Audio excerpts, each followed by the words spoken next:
Hello everyone! We're getting things started with a little Murdoch. Say hi, little Babine. Ow! There he is! Can you hear us? Can you see us?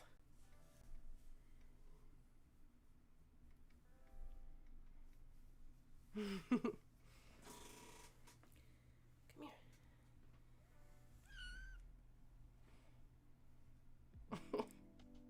Look up at the camera. Oh. Camera never wants to focus on the black cats. Hi everyone. Here, you can take him with you, because he's not gonna cooperate. I just wanted him to say hi to everyone. Hi. Ow. We were trying one last ditch effort to try and get the chat fixed, but we still couldn't get it to work, unfortunately. He's so adorable. He's a little gremlin, though. He's a little gremlin. But you guys, I'm excited because it's been a hot minute since I have been able to do a crochet live of any sort. But here we are. I have the baby blanket that you may have seen in recent videos. And we're going to work on this today. Let me zoom out a little bit so I can show you guys, because this thing is getting pretty decent sized. I will apologize in advance for the congestion in my voice. I have a cold. It's very fun. Not. So this is the bottom. This is where we started. Of course, now the charcoal gray, it's going to have hard time focusing on that too. Hi, Jessica. I need to do some call outs real quick. Hi, Jessica. Hi, Shannon, Seta, Kim. Did I get everybody that's here? I think I got everybody that's here so far. Welcome, friends. This is where we started at the bottom, and then I've been doing these little sections of the Aran Fleck, and I went back and forth a couple times. And then this is the center section, which I basically did double the length of the other sections I was doing. And then we just finished this cream section, and so we're going to start another of these gray sections. And we're going to do 98 rows on this total. And I'm currently just finished row 67. Focus, focus, focus, focus. It's trying its hardest. It's struggling. There we go. Okay, so we're going to go to row 98, which is like not that far away. Yes? Just wanted to let you know. Not really the appropriate time, I guess, but whatever. And yet here you are. Just I want to let you know before I forget again. I'm going to be gone most of the day tomorrow, just so you're aware. Uh-huh. Okay. I've at 2 o'clock. Uh-huh. Just letting you know. Uh-huh. Okay. I'm actually going to switch this into manual mode because I don't think we're going to do any other type of adjusting of the... We're not going to be needing the focus to adjust too much. So that way it won't pop in and out of focus. Anyway, yes, it is coming together nicely. And it is larger, I think, than the tree one. I mean, it's definitely like I'm farther along with this one than I was with the winter tree blanket. So that's good. I'm just gonna get a couple things set up on my computer here real quick. I've got a billion tabs open from when we were trying to figure this out.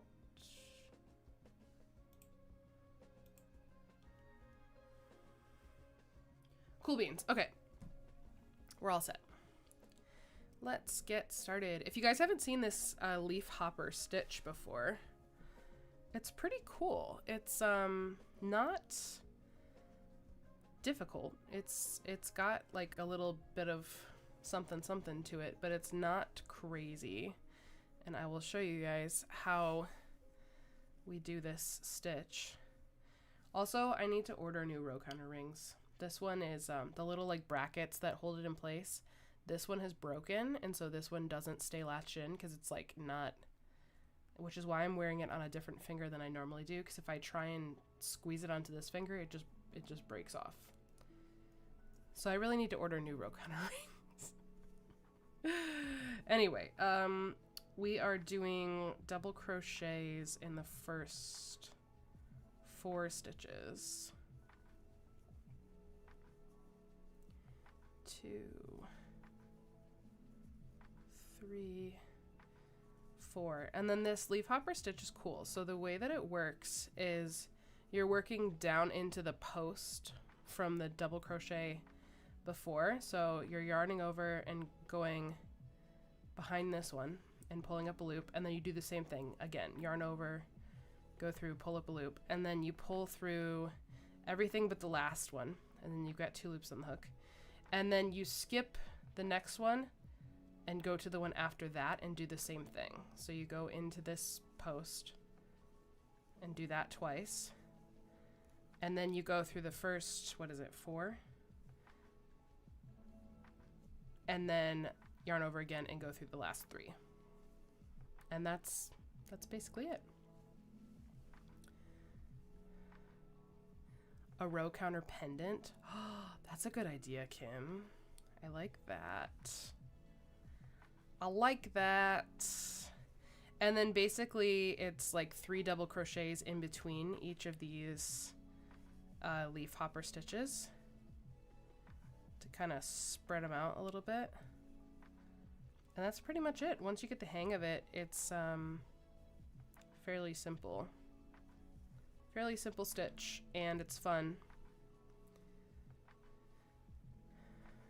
And then every other row is just double crochets. So you do your leaf hopper stitch row, and then when you're working on the wrong side, you just double crochet back. And then the leaf hopper stitches are always when you're on the right side.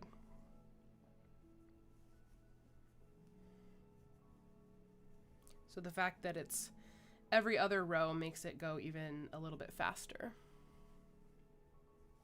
So what are we working on tonight, you guys? Are you crocheting with me? And if so, what are you working on? I want to know. I want to know. Oh, I've missed being able to go live. And I really like about going live on YouTube, I enjoy the fact that, first of all, it's easier to have like a bigger screen where I can show more of what I'm doing a little easier. But I also really like about YouTube lives the fact that they live on after the live ends, you know? That's one of the big drawbacks, I think, about TikTok, is that once your live is over, it's kind of gone. Maybe there's something beautiful about that too. You know, it's like we're all here living in the moment, and then the moment is over and you had to be there. But I do think that it is nice to be able to have a replay option so people can rewatch this later, and they might be rewatching this later. Wild. It's a wild thing to think about. I feel like it makes me change the way that I like talk and how I engage in this live, because I'm like, people might watch this months down the road, which is weird. I've never had to think about that before.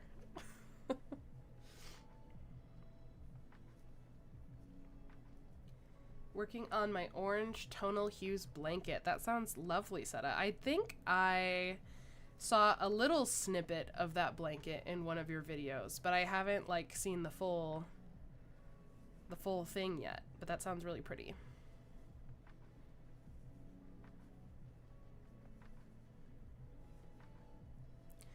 So the plan for tonight is just to kind of hang out. I'm going to work on this blanket for a while. I'm not sure how long I will be live. At least an hour, hour and a half. You forgot your bag at home. Ugh, Kim, no. That's the worst.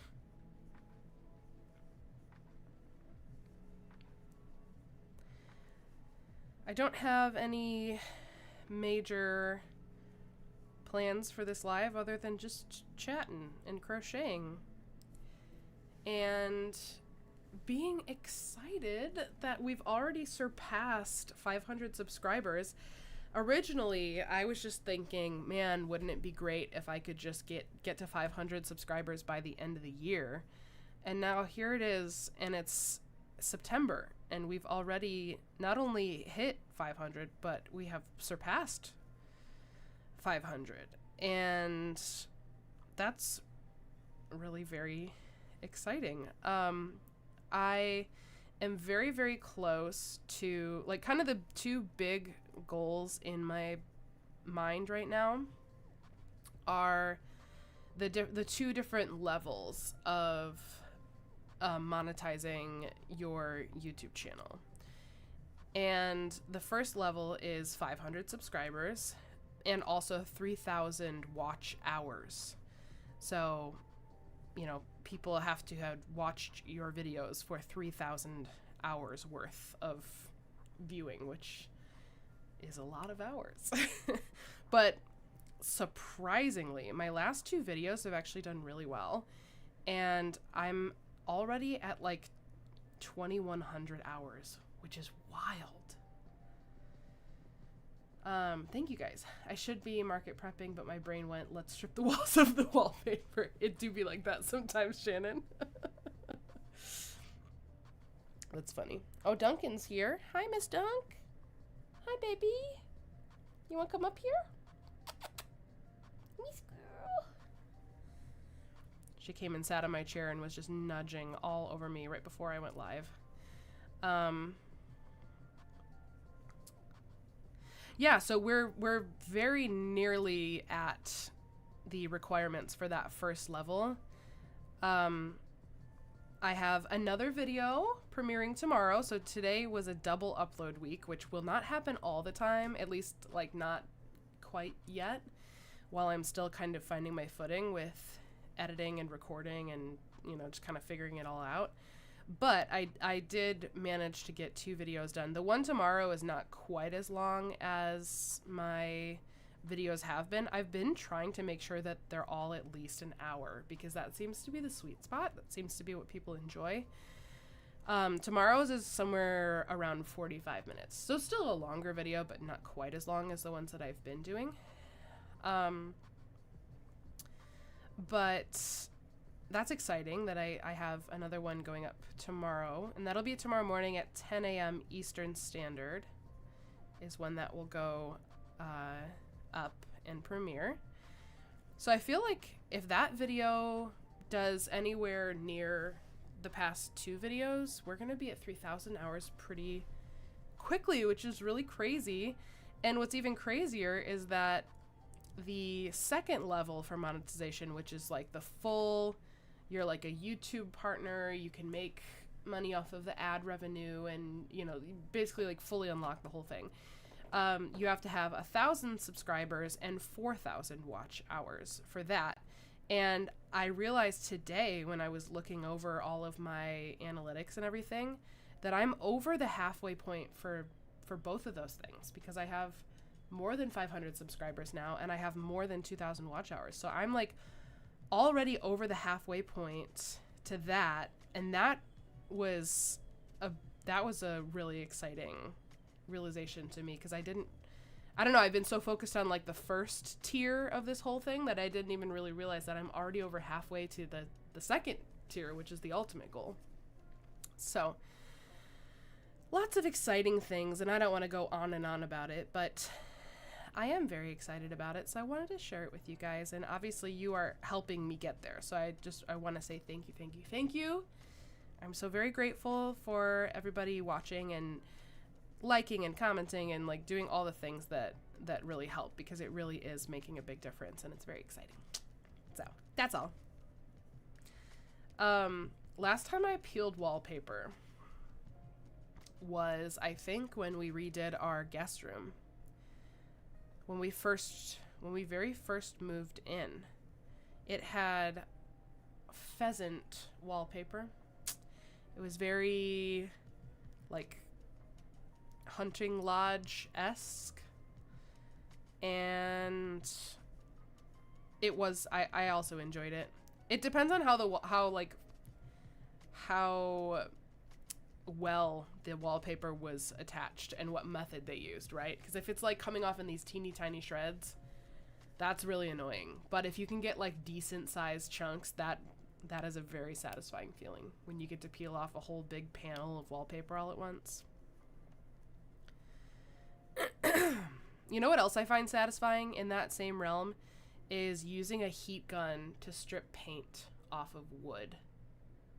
I did that with our baseboards when we redid the guest room because they had been painted several times and we wanted to strip them back and repaint them. And the process of using that heat gun and then like scraping the paint off, I really enjoyed that. All those oddly satisfying home renovation things.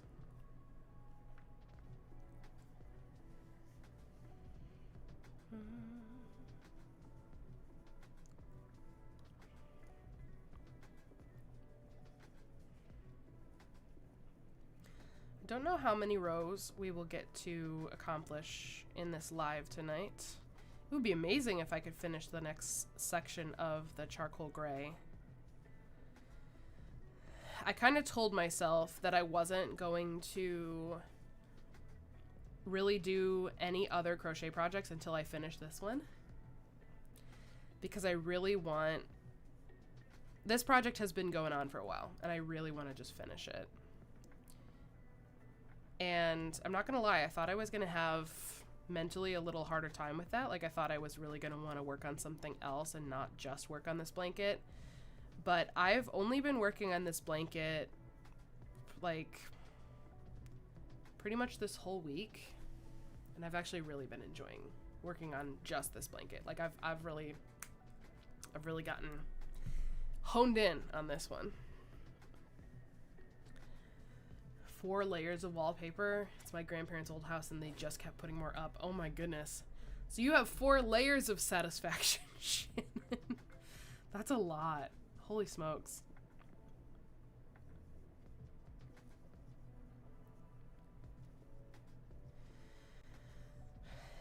I am getting very excited at the idea of finishing this blanket though.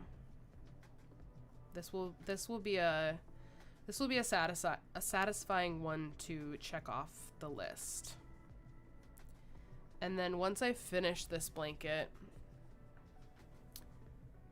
the only whips I have, other than Michael's shirt, which is going to be its own video because I feel like that's the only way I'm going to get that thing done. The like active whips that I have going right now is the cape that I'm making for my mom and the lacy garden top, which you guys have seen both of those projects in recent videos. I think I'm probably going to focus on the lacy garden top next after I finish this because I would like to be able to wear it, you know? I'd like to be able to wear it for as much of the season as possible. And the cape for my mom doesn't need, it's not going to be used until February. So I have plenty of time to work on that one. And really there's not that much more to do on that cape anyway. So I could finish it in a day if I needed to. I like this more than the trees, I think. Yeah. I for sure like crocheting this one more than the trees. And I do like how it's turning out more. In theory, the winter trees one would have been so perfect, but it just wasn't turning out that way. So we just, we did a little bit of a pivot, and I'm very pleased with how this is turning out now.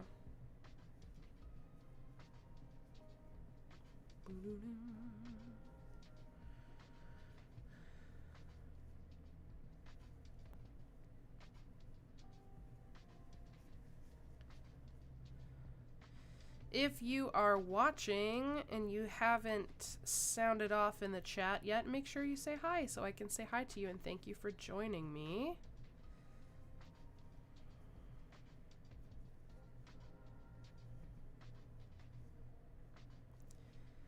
I would like to go live kind of like at least semi-regularly on YouTube. I don't know what time frame, especially getting into hot cocoa bomb season. I don't know what's reasonable, doable in that season at all, but when it's not hot cocoa bomb season, I feel like, you know, at least twice a month we could do a live, but ideally I'd love to do like a once a week live where we just crochet and chat and hang out.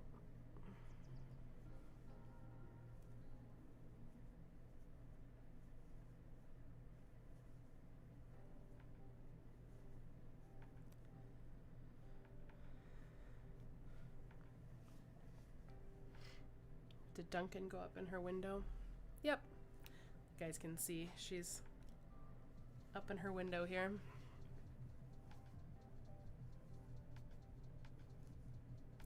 Yes, Seta. So I will explain. I have been making and selling hot cocoa bombs for, you guys help me out, is this my 6th year doing hot cocoa bombs? I think it might be. I started making them, like I jumped on the bandwagon at a really good time. So I started making them basically when they first started really becoming a thing. And I really, like, I don't want to, you know, sound like I'm bragging or anything, but I kind of perfected my system, you know, because I've been doing them for years. And I do a lot of markets. I usually will start, like, I'm usually active from, like, before Halloween through Christmas, New Year's. And it's a very busy season for me. In years past, I have one or multiple markets every weekend from, like, mid-October through the end of the year. And I'm not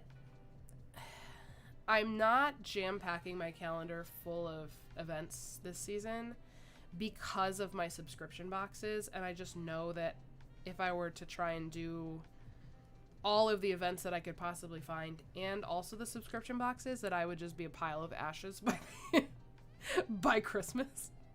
And I'm not trying to do that to myself. So basically I'm trying to do quality over quantity when it comes to my hot cocoa bomb events. But yeah, I go and I set up at different craft fairs, holiday markets, pop-ups, just different events, and I typically sell a lot of hot cocoa bombs during that season, and it does kind of overtake my life a little bit. I usually, so Seta, I don't know if you're on TikTok at all. I have a TikTok account for my hot cocoa bombs. This row counter ring is just annoying me. And I go, like, if I'm making hot cocoa bombs, I'm live, basically. I go live the entire time from my kitchen while I'm making them. And so it's become a lot of people's favorite thing to watch during the holiday season. Like, it's become a tradition for a lot of people that they get really excited. I've been getting lots of messages going, is it hot cocoa bomb season yet? Like, when are you going to start going live? I'm starting a little later this season because of the boxes once again. So I go live like almost all day, every day during that season. It's a lot. We play Christmas music, we hang out, we have fun, and basically I have lots of people hanging out in my kitchen with me. So yeah, I'll be sure to like link my hot cocoa bomb TikTok account in some of my upcoming vlogs, so that if you guys want to catch me on TikTok, you can come and join in and see what my other business is like. So I can't sell them online, unfortunately, Seta. The way that it works is I am not a, I operate under cottage law. So there's certain things, and it varies state by state, you know, food products that you can sell without being a commercially licensed kitchen. And I am not a commercially licensed kitchen. It wouldn't really make sense for me to go through all of the work it would take to do that just for something that I do a couple months out of the year. So in Michigan with cottage law, I can sell at in-person events, and I can sell like farmers markets, stuff like that, and I can do porch pickups, but I basically have to be there physically for the transaction. So I can't sell online and ship my stuff, and I also can't like leave my stuff in so like a store can't sell my stuff for me. I can't leave my items in a retail store. So that's why I just do a bunch of different events on the weekends and stuff. So that is the vibe.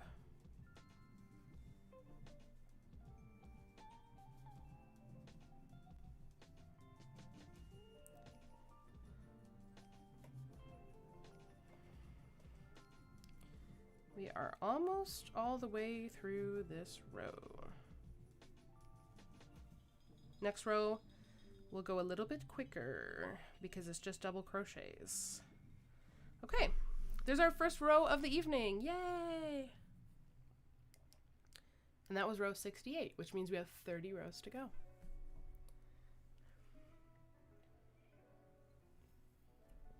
I am drinking Cherry Coke Zero, my beloved. If I point this down, what will it do to my face? Oh, that light is like right in the way. Never mind. We're gonna leave it where it was. I do wish I could access. Can I reach it down here? I just want to turn the brightness down a little bit. It's a little harsh.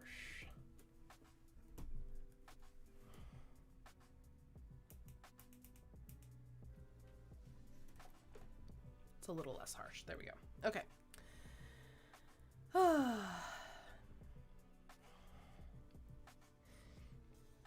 According to lots and lots of people, it is very fun to watch me make them. I don't know quite what it is. I assume it's kind of a little bit of a similar situation to crochet in the sense that it's like watching someone do kind of like a repetitive task is kind of calming. I think people like watching my lives because, I mean, first of all, it's fun. Like, we play Christmas music, we hang out and all that.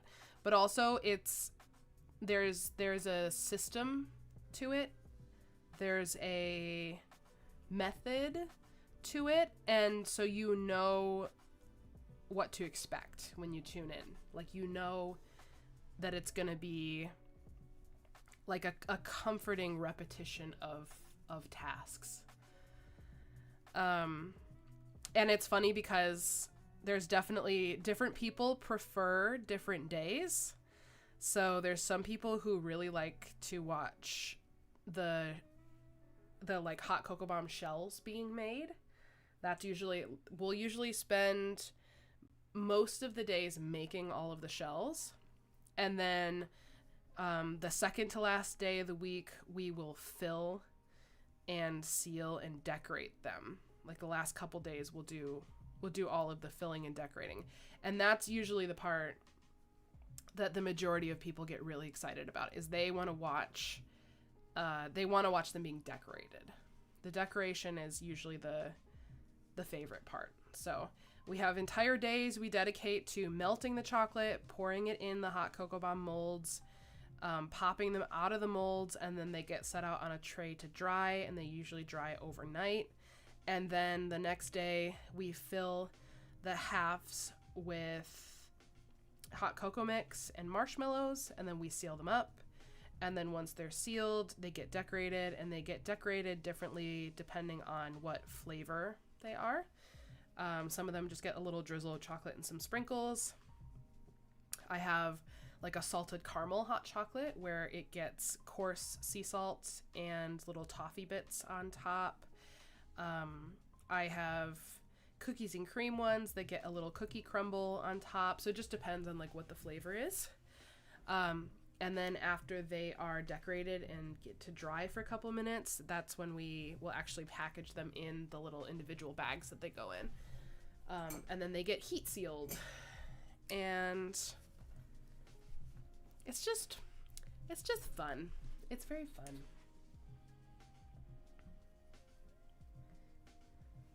That's probably true, Seta. I don't want to like, I want to keep this account for crochet specifically, but I probably, you know, I probably should have hopped on the YouTube train for my hot cocoa bombs and made an account just for hot cocoa bombs.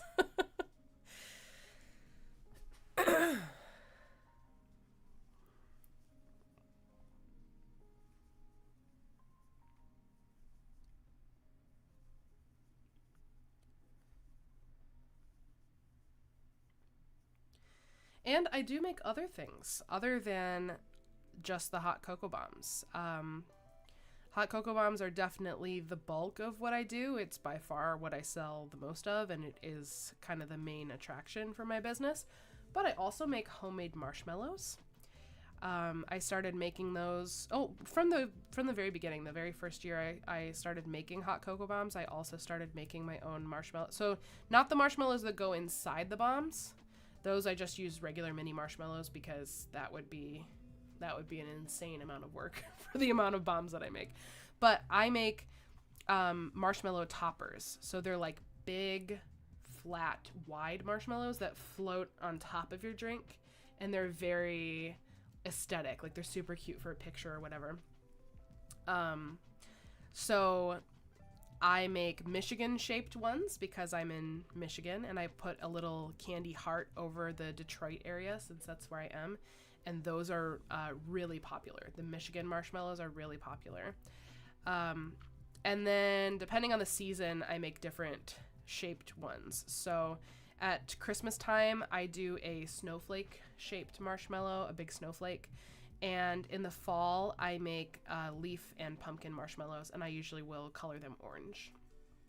So those are really fun too. People really like watching the marshmallows be made.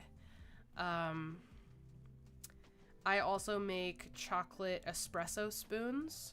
So I do little plastic spoons that in the base of the spoon, it's filled with a mix of instant coffee and chocolate. And then they get dunked in chocolate, and I put little toffee bits on top. Yeah, we're talking about the microwaves. Yeah, so I use my microwave to melt the almond bark, and my microwave is constantly beeping throughout my lives. And there's a lot of people that will, whether they're regulars or new viewers, will be like, oh, OMG, I thought that was my microwave going off. So you'll see comments coming in going, not my microwave, as a reminder that it's not their microwave going off. Salil, welcome, my friend. How are you? I'm glad you could make it. And Ghost, yes, that's true. So in the past, a very seasonal hot cocoa bomb that I make, and the first one that you'll see me make this season, they're called Boo Bombs. I make them specifically for Halloween. They have a ghost-shaped marshmallow inside. So when you make your hot chocolate, it's like a little ghost pops out, and it's cute. Walmart, the scoundrels, they used to sell these ghost marshmallows that were the perfect size, and they were super cute. Like little cute cartoony ghosts, not like actually scary. I mean, it's a marshmallow. How scary could it be? But they made these perfect ghost shaped marshmallows. They were super affordable, and I would buy tons of bags of these ghost marshmallows to make my little Boo Bombs. Well, they decided, Walmart caught on to this. They knew that treat makers were using their ghost marshmallows, and they said, we can make more money off of this. So they now don't sell them in a big bulk bag. They sell them individually wrapped, and they're like, I don't know, 20 times the price that they used to. Like, it's crazy how much they marked up these ghost marshmallows. So I said, you know what? I already make homemade marshmallows. I'm going to make my own ghost marshmallows. So I bought a ghost-shaped cookie cutter. Now I make my own marshmallows for my ghost boo bombs. And I don't regret it at all.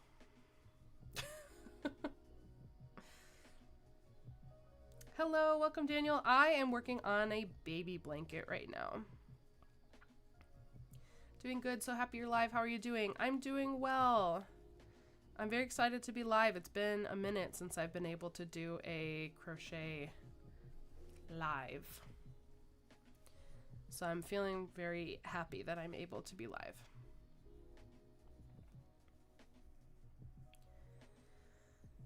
Oh man. So yeah, I am gonna be shifting my focus a little bit to hot cocoa bomb season here pretty soon. But that's like, it's gonna be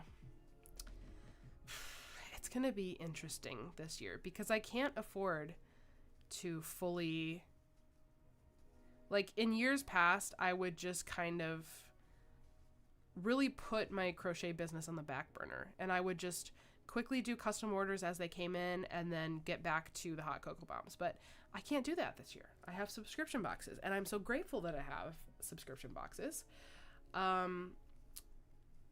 But it's just going to be, it's going to be fun. So I'm already working on winter Berg boxes because I basically need to get them done as quickly as I can and then be able to shift my focus to hot cocoa bombs until they're done. But I'm way behind, you guys. I'm way behind.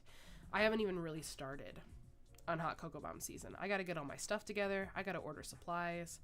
I got to start making stuff. Technically, I have a market. I got to 100% confirm it, but I do believe my first market is October 4th. And it's like past mid-September, so I really should get going on that. It's going to be a very soft launch event. It's not a big market. Anybody who has watched hot cocoa bomb season in the past, you know, my friend Ashley, who owned the store All About Grace. Sadly, she closed her store All About Grace, the little boutique that sold a lot of like handmade vendors and stuff.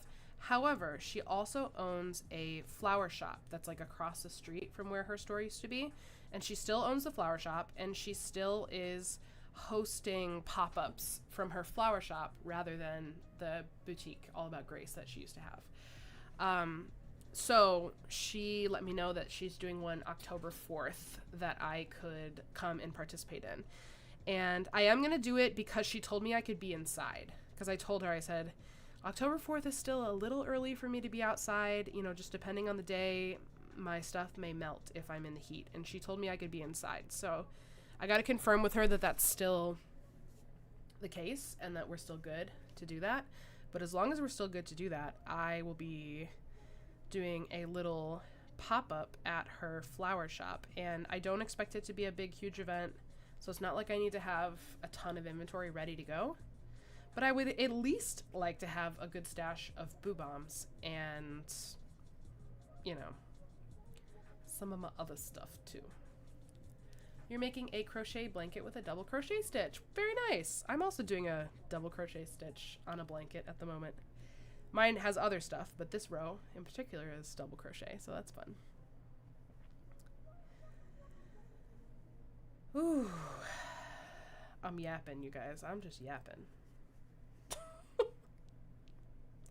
But honestly, this is helpful. You guys are helping me get my thoughts in order for Sellenberg Sweets because I haven't been thinking about it too much. And you guys are bringing it to the forefront of my mind. So I'm talking through it. This is good for me.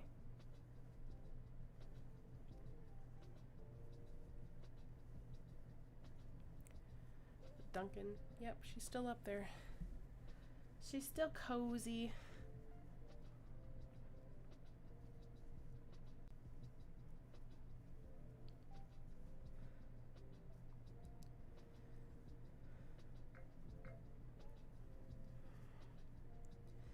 I have a delivery from Amazon that is supposed to be getting here today. I'm going to check my phone when I finish this row to see if it's out for delivery yet. because last time I checked, it still wasn't showing out for delivery. So I'm losing hope that it will actually get delivered today. But I really hope that it does get delivered today, because it's something that I am very, very, very excited about. If it gets here tomorrow, I will just have to deal with it, but I would be very excited if it arrived today. Maxie, I'm knitting a 1x1 rib beanie right now, and I'm getting increasingly worried I might run out of yarn. Ugh, the dreaded yarn chicken. I hope you have enough yarn. Are you also bad at estimating how much yarn you need for something? Because that's me. I have the added anxiety of not even being good at estimating if something is enough or not.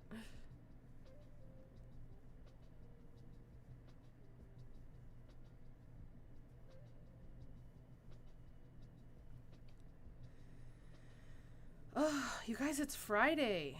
I get to sleep in tomorrow. Truthfully, I've been sleeping in almost every day this week, but not for fun. Like, I've been sick, so I've been letting myself sleep because sleep is the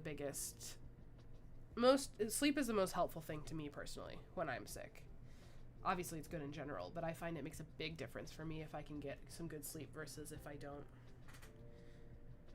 Let's see. Do I have any update from Asthmathon?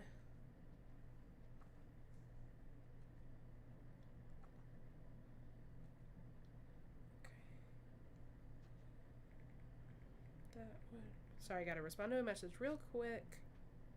That would be fine if you can stop by. Just let me know for sure tomorrow. One of the girls on our worship team is, we're planning for her to lead a song for the first time, and she was gonna stop by the house so that we could take some time to go over it together to make sure she's ready for Sunday. This still says, okay, it still says arriving today, but now it says between 5 and 10 p.m. and it's almost 8 o'clock, so, and it's not out for delivery yet. I mean, it could be out for delivery, but it hasn't been updated to say it's out for delivery. Do I actually really need it right this second? No, I don't, but do I really want it? Yes, I do. Did you get the hotel in Poolik? Yeah, I definitely did, Kim. Yeah. Our beautiful little trip to Frankenmuth. I brought home so many lovely souvenirs, and I also brought home some kind of something. At first I just thought maybe it was the chlorine from the pools that was like just messing with my throat. And then Sunday morning, I woke up Sunday feeling like my throat was just on fire. Like, I have not had a sore throat like that in a long time. It really, really hurt. And if I had somebody else that could have jumped in to sing in my place easily, I would have absolutely stayed home. But I did not have that set up already. So I was like, it's fine. Like, my throat hurts, but we'll just get through it, and then I'll come home and I'll be done. Let's see. I'm going to bring the mic a little closer. I guess I can turn it up on my Scarlett. It's up all the way on OBS, but I can turn it up here. Check 1, 2. Check 1, 2. Check 1, 2. Is that better?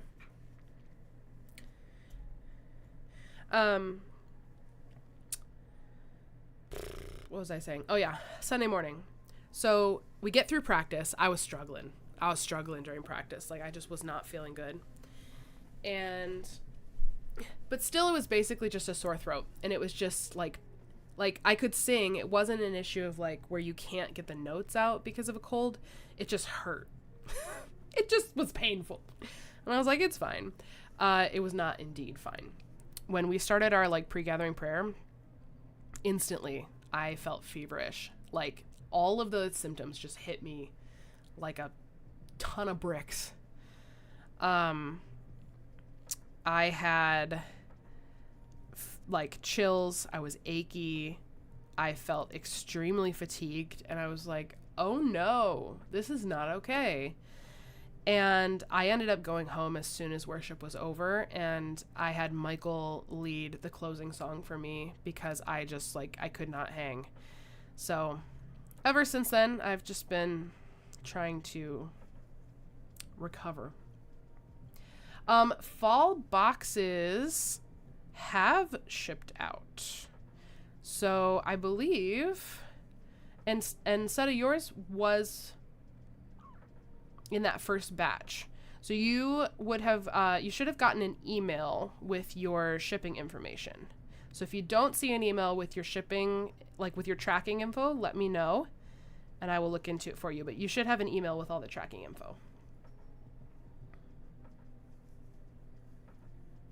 I do remember seeing your name come up on the shipping labels, though.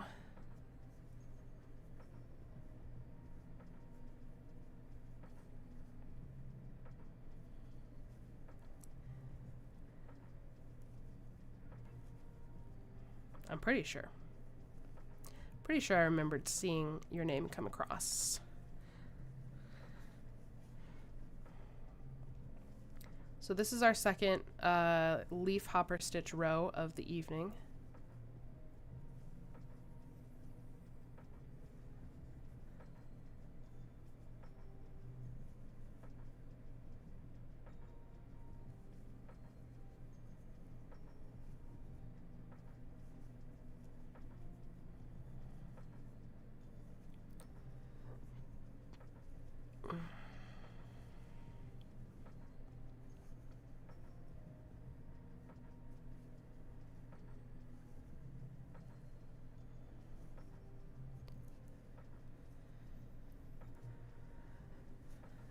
I thought earlier today that I would really love to do my like gel nails because I'm about to do a crochet live and it would be nice to have my nails done.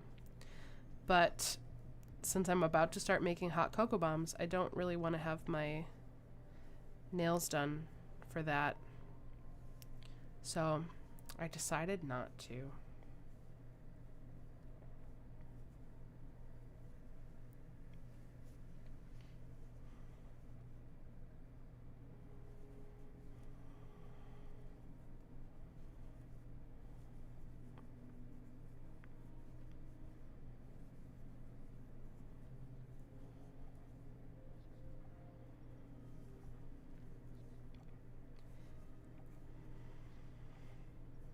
Kim, did the volume get any louder on my mic? I turned up my mic input directly.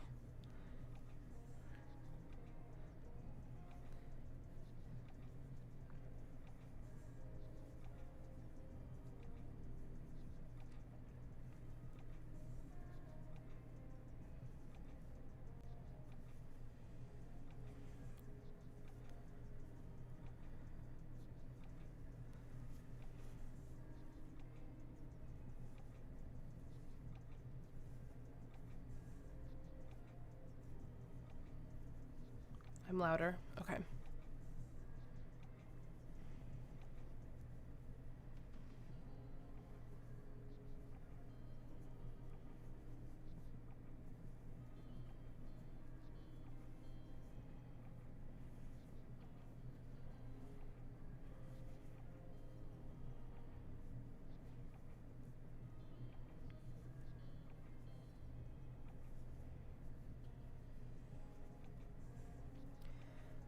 I am gonna take this ring off. I really need to order new ones. It's annoying me. I can feel it like rattling because it's not fully locked in.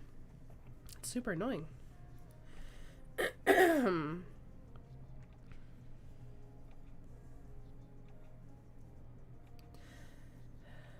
my goodness, hi! Is this Allie? I'm assuming.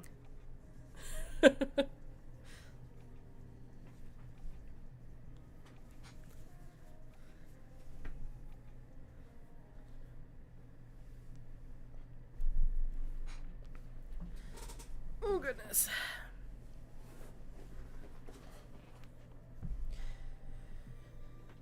Well, I know everybody who is commenting is subscribed because I set it to where you have to be subscribed to leave a comment. But in case there's anybody watching who has not commented yet and you're not subscribed to me, I would super appreciate if you would hit the subscribe button, because we are on the journey. We are on the road to 1,000 subscribers. We're over halfway there, which is super exciting, and every little bit helps. And I think you can like a live video, can't you? It's not like TikTok where you have to tap 1,000,003 times, but I think you can just like the live, right? I don't tune into YouTube lives that often. And I'm not even... It shows that I have 3 likes. So I don't know if that means like you like the video once and then you're done. Because there's like the hearts that you can hit in the chat, but that's different than liking the video, right?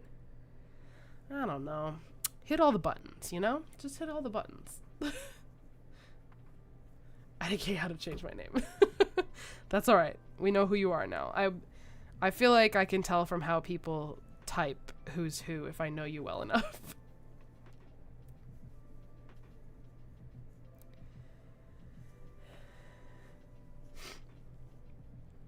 What, I can't even see what emoji that is, Kim. Is that a cat? It's like really small on my computer screen and I can't make out what it is. Subscribed on 2 accounts, LOL. Hey, there we go. That's a real one right there. Thank you, Maxie.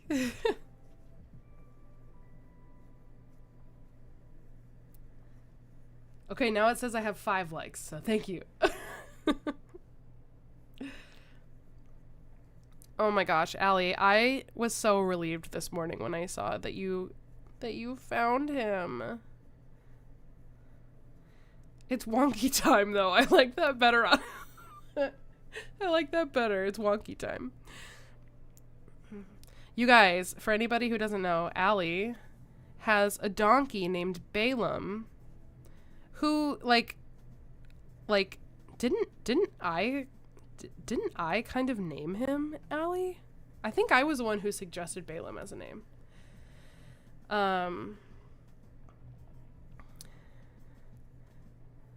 So anyway, Balaam was missing and they found him and I'm so happy. No shipment tracking. My card has not been charged yet. Okay, thank you, Seta, for letting me know. I will look into it. It could have been hopefully there's no payment issue because that's annoying to have to fix, but it could be just that because you initially subscribed for the summer box so close to the fall box that it might have set the date weird.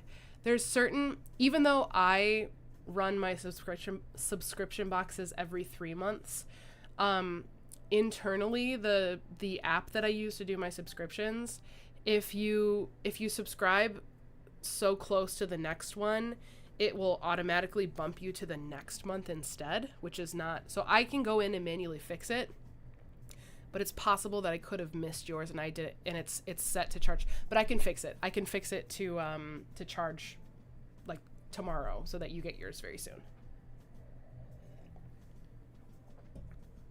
So I will look into it, Setup, and I will reach out to you personally and make sure that you get your box soon. Okay?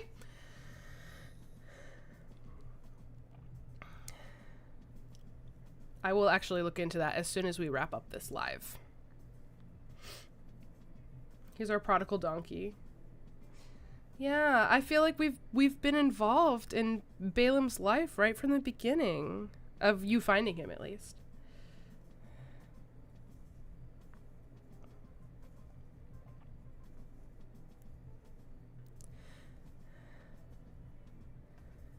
Kim, if you want to send me a message, I wouldn't say no to a friendly reminder. So much crying today. Haven't sent the video of his reaction to seeing Robert. Oh, Allie. Precious. I do have a handful. Like, this always happens every subscription. I say every, like I do it all the time.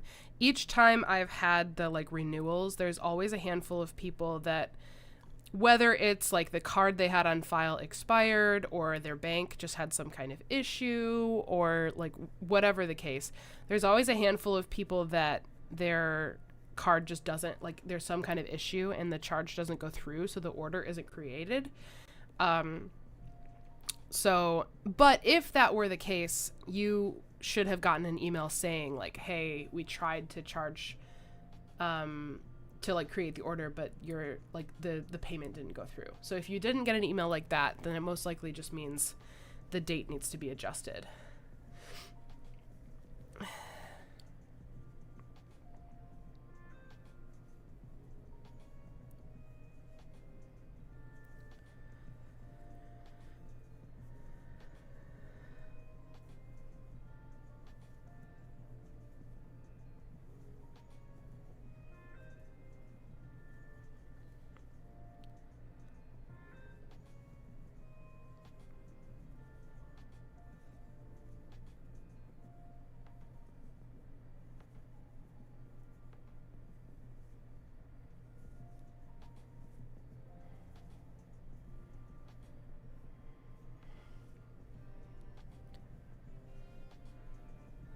Thank you so much. So, I know most of you already are, but in case you're watching and you are not already listening to the Crochet Baes, the podcast that I co-host, now is a great time to jump in. Megs, my crochet podcast co-host and crochet bestie, we had a little podcast meeting today, video chat, where we planned out what our episodes are going to look like for the rest of the year. And we also made some more concrete plans for the fun idea that we came up with in our most recent episode. And if you have watched the or listened to the episode, or watched, because we have video now, you already know what I'm talking about. And if you haven't listened to the episode yet, I feel like I shouldn't spoil it because it's kind of a fun thing. But we are making plans to make it happen, and we're going to be starting it sooner rather than later. So now is a great time to start listening to the podcast so that you can join us for this little group crochet thing that we're going to do. And we're really excited about it. I'll also be getting a vehicle to drive around tomorrow. No more sitting at home. Yay, Allie. That's exciting. Who do you use for your subscriptions? I used to use Seal for Shopify, but I'm unsure if they are still around. So I use, I think it's called Appstle. Appstle. They were one of the only apps through Shopify that had all of the features and capabilities that I needed to be able to pull off my subscription box in the way that I wanted to do it.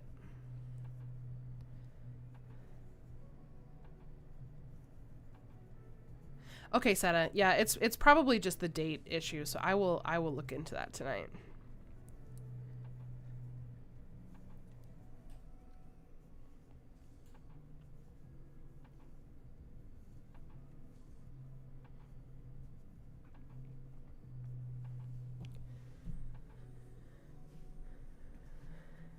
You're 2 behind, Jessica?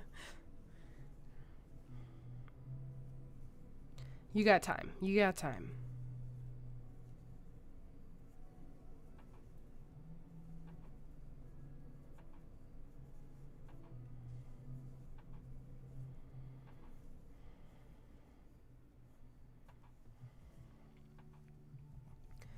Megs and I are in, like, trying to get ahead of schedule mode, because both of us, obviously, our schedules are going to pick up as we get closer to the holidays. So we're both trying to bank some episodes early so that we have a little bit of a built-in break from podcast stuff during the busy months of holiday times.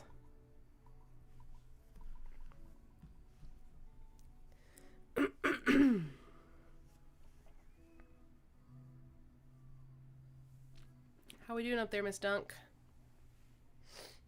Hi, baby. Hi. How's my sweet girl? You good girl? You're so very good.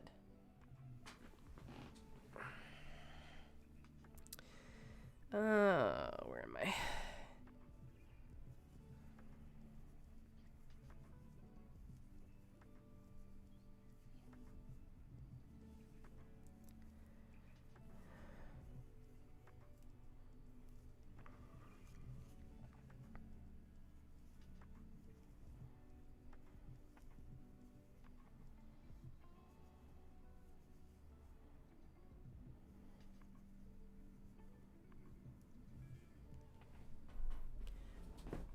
Crochet Bestie and I also started our own podcast, but we focus purely on market recaps. It's been rough.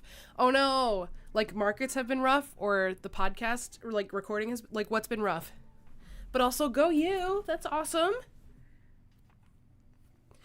The nice thing about the podcast space is like, the more the merrier, I feel like, you know? There's no like, oh, we're not the only crochet podcast anymore. Like, it's exciting. Yay. Let me check my phone real quick.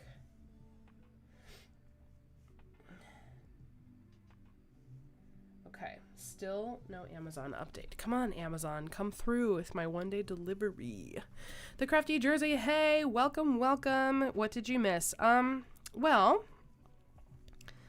just like a couple rows in terms of crochet. We've kind of been all over the map in terms of conversation. But if you are working on something, if you're crocheting something right now, let us know in the chat. And that goes for anybody. If there's anybody who's jumped in recently that's crocheting right now, or even if you're not crocheting at this very moment, but you have some kind of project in progress in general, I would love to know what you're working on right now. Markets have been rough, so it's hard staying positive and encouraging while recording. Dude, I feel that. I really do feel that. I think a lot of people, let me just encourage you, Jessica. I think a lot of people have been having not so great markets, and not that you need to be like purposefully negative or anything, but I don't think that there's any harm in being like realistic and saying, yeah, this market sucked and here's why. Like, because what it does is it lets other people know, like, okay, it's not just me, you know? So I not that you want your whole podcast to be like a dumping ground for like all of your grievances about your markets, but don't be afraid to share like the real stuff, because that's what people can resonate with the most, I think.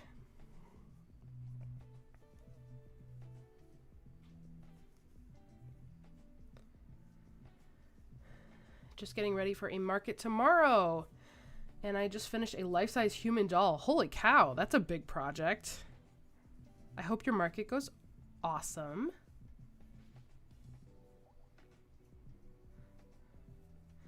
Did you get my email I sent to the podcast email? That is a great question. I know we've gotten some emails yet, but I don't always remember exactly who sent it. So let me see. Is it from your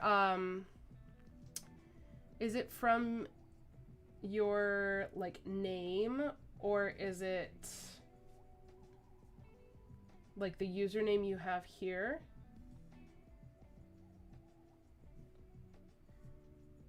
I don't see anything like specifically from the Crafty Jersey, but if it's your name, it was from Hannah. You said you sent it to the Crochet Baes email? I don't see anything. Oh, yeah, you know what? It did go to spam. I see it now, Hannah. I will report it as not spam. I'm sorry. I will read that soon.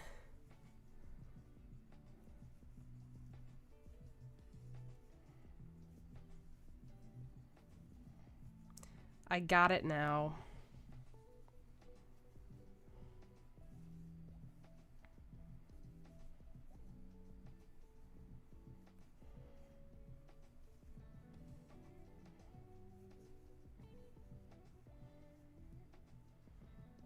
We spill it all, as you should.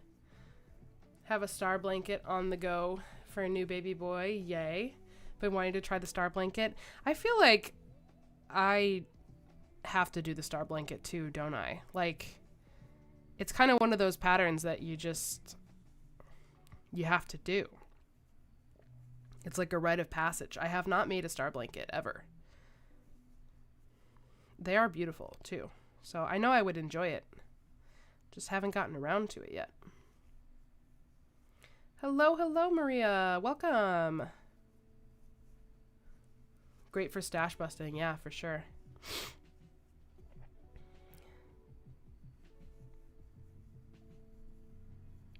Well, I'm glad you're enjoying. Thank you so much for watching. You guys see how close we are to finishing this cake? I've got another one on standby.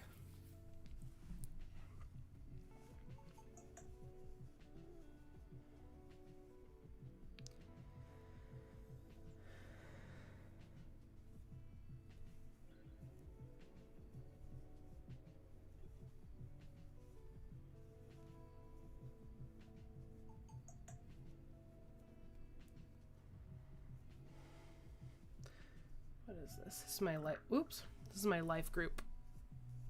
Text noise, so.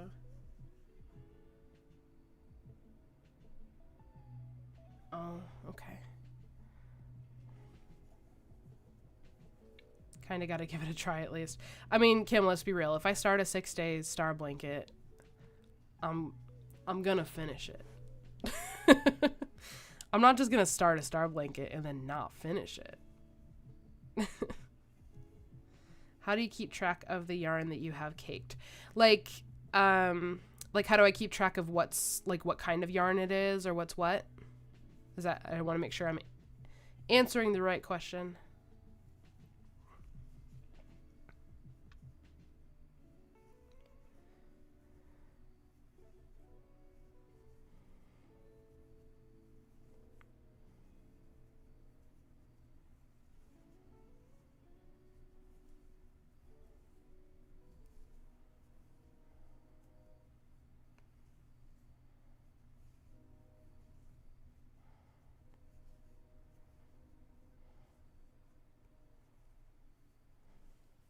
Yeah.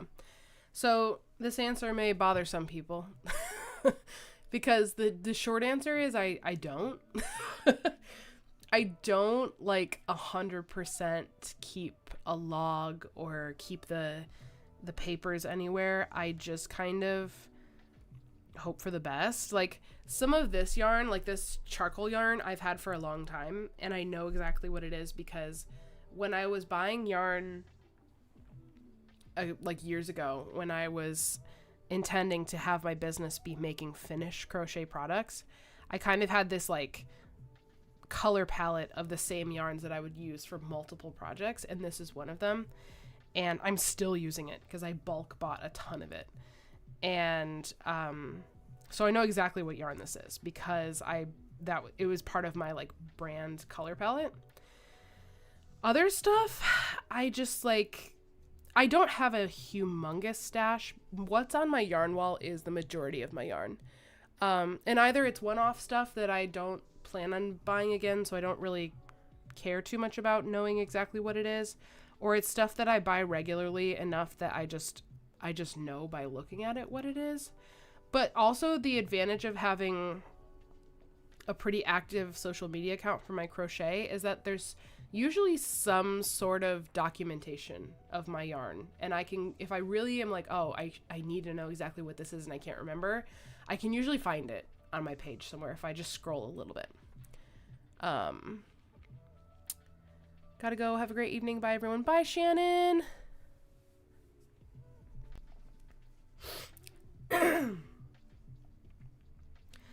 So, that's I guess my like maybe unfun answer is I I really don't keep track too much, and it hasn't burned me too much yet.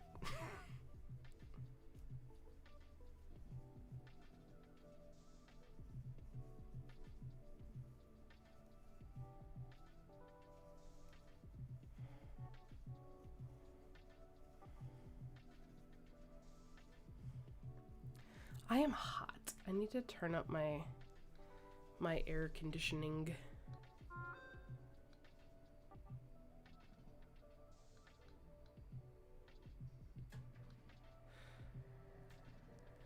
All right.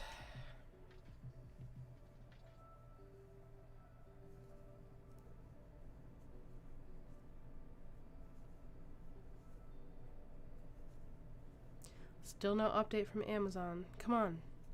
Come on, Amazon, do the thing. Also, I just think it's funny how, you know how, like, if you're buying something on Amazon and you want to get the, like, same-day shipping, you have to purchase a certain amount to qualify for same-day shipping. And I just want to point out that I think it's really ironic and funny that the items that I added to qualify for the free same-day shipping that I didn't really need, certainly I didn't need it today, those items are out for delivery, and the one that I wanted the same day delivery for in the first place is not out for delivery yet. Why does that happen? If I didn't keep the label with my cakes, I would take a picture of where on my wall it is with the label next to it, like a photographic tracker of the yarn. Yeah. I know there are some people that put the label, they roll it up and put it in the center of the cake. If that works for you, I say go for it. For me, I just don't really care to do that. I have a lot of unlabeled yarn from 10 years ago when my parents brought me loads and I caked it all, and now I'm wondering if I should cake my new yarn. Yeah, I mean, it's a personal preference thing, and it also depends on, like, how you're using it. I have a lot of reasons why I like to cake all my yarn, even when it's brand new. It's I don't get a lot of hate on TikTok. Let's just put that out there. People are generally nice to me on TikTok because I'm not exactly controversial. But if I do get, maybe not hate, but sideways glances or questions, doubts in my choices, people are always like, why are you wasting your time caking brand new yarn? It's already rolled up. And to them I say, you're not my real dad. But also, first of all, this. I like to crochet on a spindle, and spindles work best when your yarn is in cake form. Also, Exhibit B, my yarn wall. You can't really see it here. Now you can sort of see it, but my whole live stream setup is in the way. I need my yarn to be in cake form for storage purposes. Also, cakes are much more compact. I don't have a huge room for storing yarn. I don't have, an incredible amount of storage space. And so I have to make the most of the space that I do have, and cakes are just more compact. And they stack really nicely too. You can stack them easier. And I like how they look. And I also like to, I like that when you use cakes on a spindle, you can use it from the outside pull without it, like, when it's still in a skein form, if you use outside pull, it's flipping and bouncing and rolling everywhere. But if it's on a spindle and you use the outside pull, it stays tight. As you use it, it stays tight and compact. It just gets smaller. Whereas, like, if I do center pull from a regular skein, it hollows out and then it caves in, and then it's more likely to get tangled and it doesn't keep its shape. But I like using cakes from the outside in because even though this is almost all used up, it's still nice and tight and compact. So that's my reasoning. Cut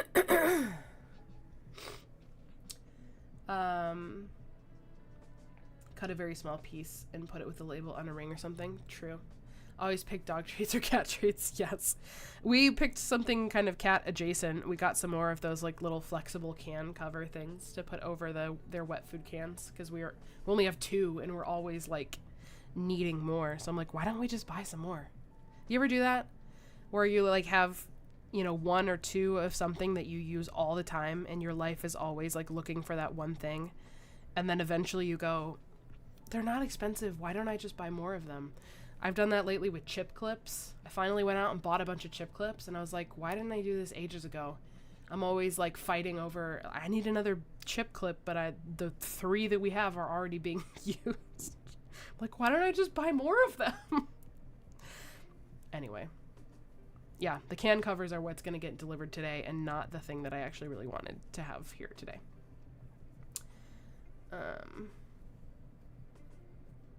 Tool that could go into a box, a yarn sizer, like one of the where you like wrap it, those thingies.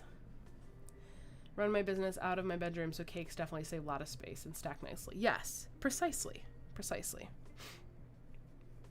And I feel like people think that that's a cop-out answer, but it really it's true. The cakes really do, like, you can fit a lot more yarn when it's wound up compactly versus when it's in its original version of however it came from the store.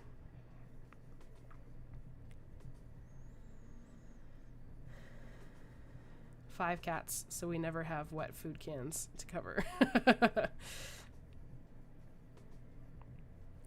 That sounds about right. 5 cats, my goodness. Tell me all of their names, please. I need to know.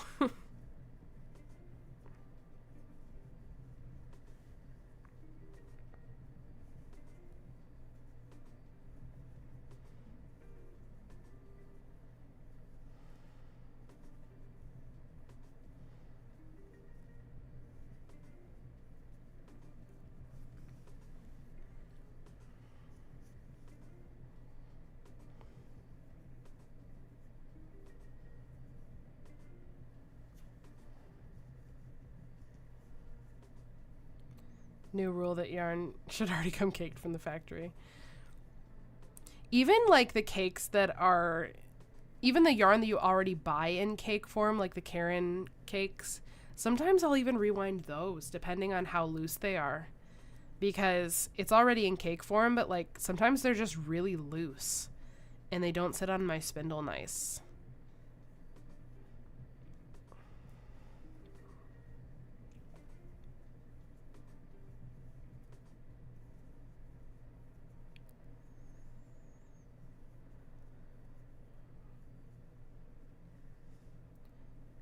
Grooves to measure the thickness of the yarn. Okay. I think I have that on my list of like potential items for future boxes. I'm sorry. I'm like wheezy. This like cold that's working its way through my system. So if I'm like wheezing into the mic, I apologize.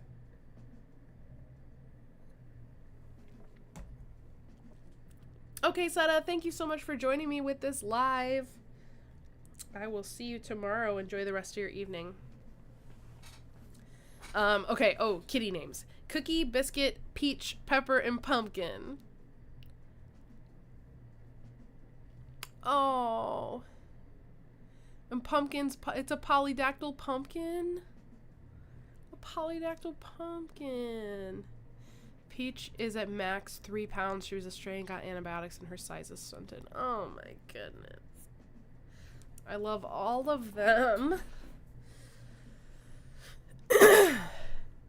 Sorry, guys. Sorry for all the extra sound effects that this cold is bringing to us.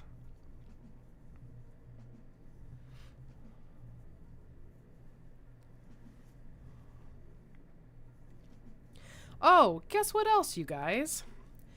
I thought... So, I don't know how many YouTubers really make use of this feature on YouTube. I plan on making use of it because I feel like it's cool. Did you know that YouTube channels can toggle on a community tab. It's almost like, you know how people will use like Facebook groups? Like we have a Facebook group for the podcast, and it's a great place for people who listen to the podcast to gather and, you know, share thoughts and share projects and ask questions and whatever. It's almost like that, but it's within YouTube, and it's just another tab on my channel. So it's a community tab. And I was under the impression that the community tab was something that you unlocked with that first level of monetization that I'm really close to. So I had not been making use of it. But as it turns out, I discovered yesterday that you just have to enable it. You just have to turn it on. And that I can use the community tab now. So that's cool. So I turned it on. I turned it on, I think, just like from my phone, and I haven't really delved into it. So I haven't really made use of it yet, but that'll be nice because that'll be a nice little space where you guys can post, like if I say, hey, I want to see what you're working on and whatever, people can post pictures in the community tab, and I can ask you guys questions and make little posts and stuff. Sorry, there is like a fiber or something that is on my nose and it's itching. And I keep thinking that I got it, and then I keep feeling it again. And it's driving me crazy. I think I got it that time. I really hope I did. Anyway, so be on the lookout for that. I'm going to start probably referencing the community tab in some of my future videos as I figure out how I want to use it and get the hang of it, but I thought that was pretty cool.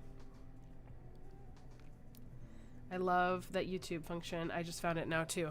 Yeah, I really thought like when you go to the YouTube Creator Studio app, that I've been using that on my phone a lot to just kind of keep an eye on, you know, how many subscribers I have and how things are going. The way that they word it on there makes it seem like you don't have access to it yet, when in reality it's just that it hasn't, like, I haven't gone in and enabled it. And I was like, oh, you mean I can go in and turn this on right now? It's just that I have to manually go in there and turn it on, and that's all I had to do, and then it was working again. So that is pretty cool. I don't know what's up with, okay, I really don't know what's up with my nose. It's like a phantom fiber. There can't be anything on my nose at this point. How does it keep happening?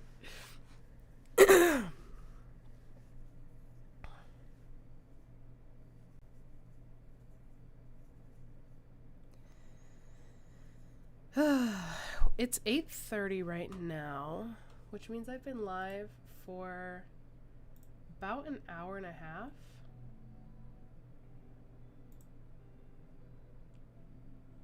And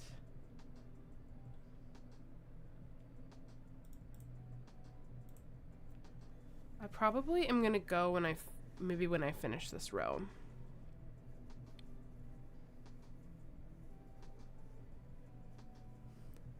The chenille yarn of death.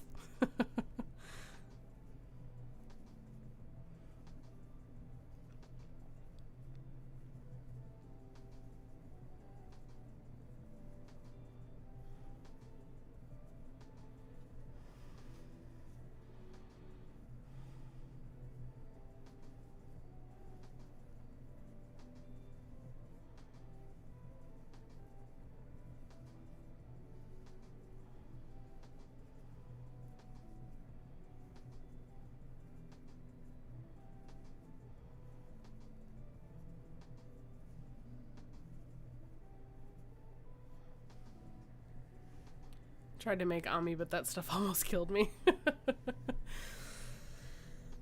You guys, I don't know why. Amigurumi, it's just not for me. It's just not for me. More power to all of you who make them. For whatever reason, it just does not do it for me.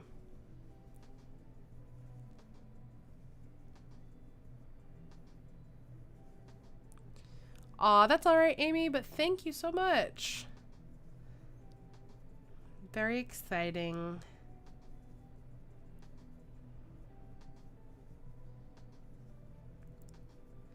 I am planning, by the way, you guys. I am planning on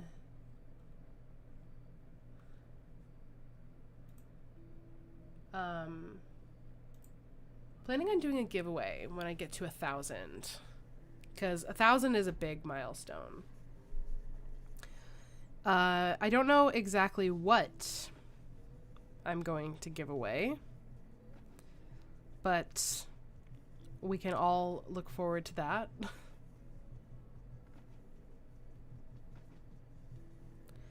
And if you have any suggestions of what I should do for a giveaway, feel free to let me know.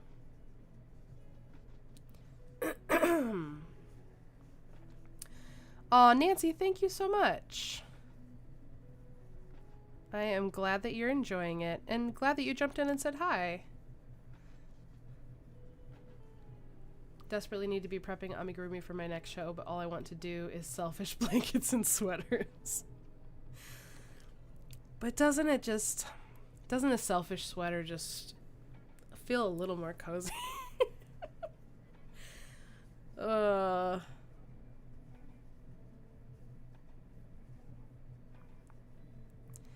I feel like I'm the weird one out in the like crochet world because of the fact that my business is the laser engraving side now. That pretty much everything I crochet is selfish. Well, I guess that's not really true. I make a decent amount of stuff just like for fun for other people. Like this is a baby gift. I'm making that thing for my mom. I made that plarn for a homeless shelter. I'm actually pretty selfless when you think about it. Just kidding.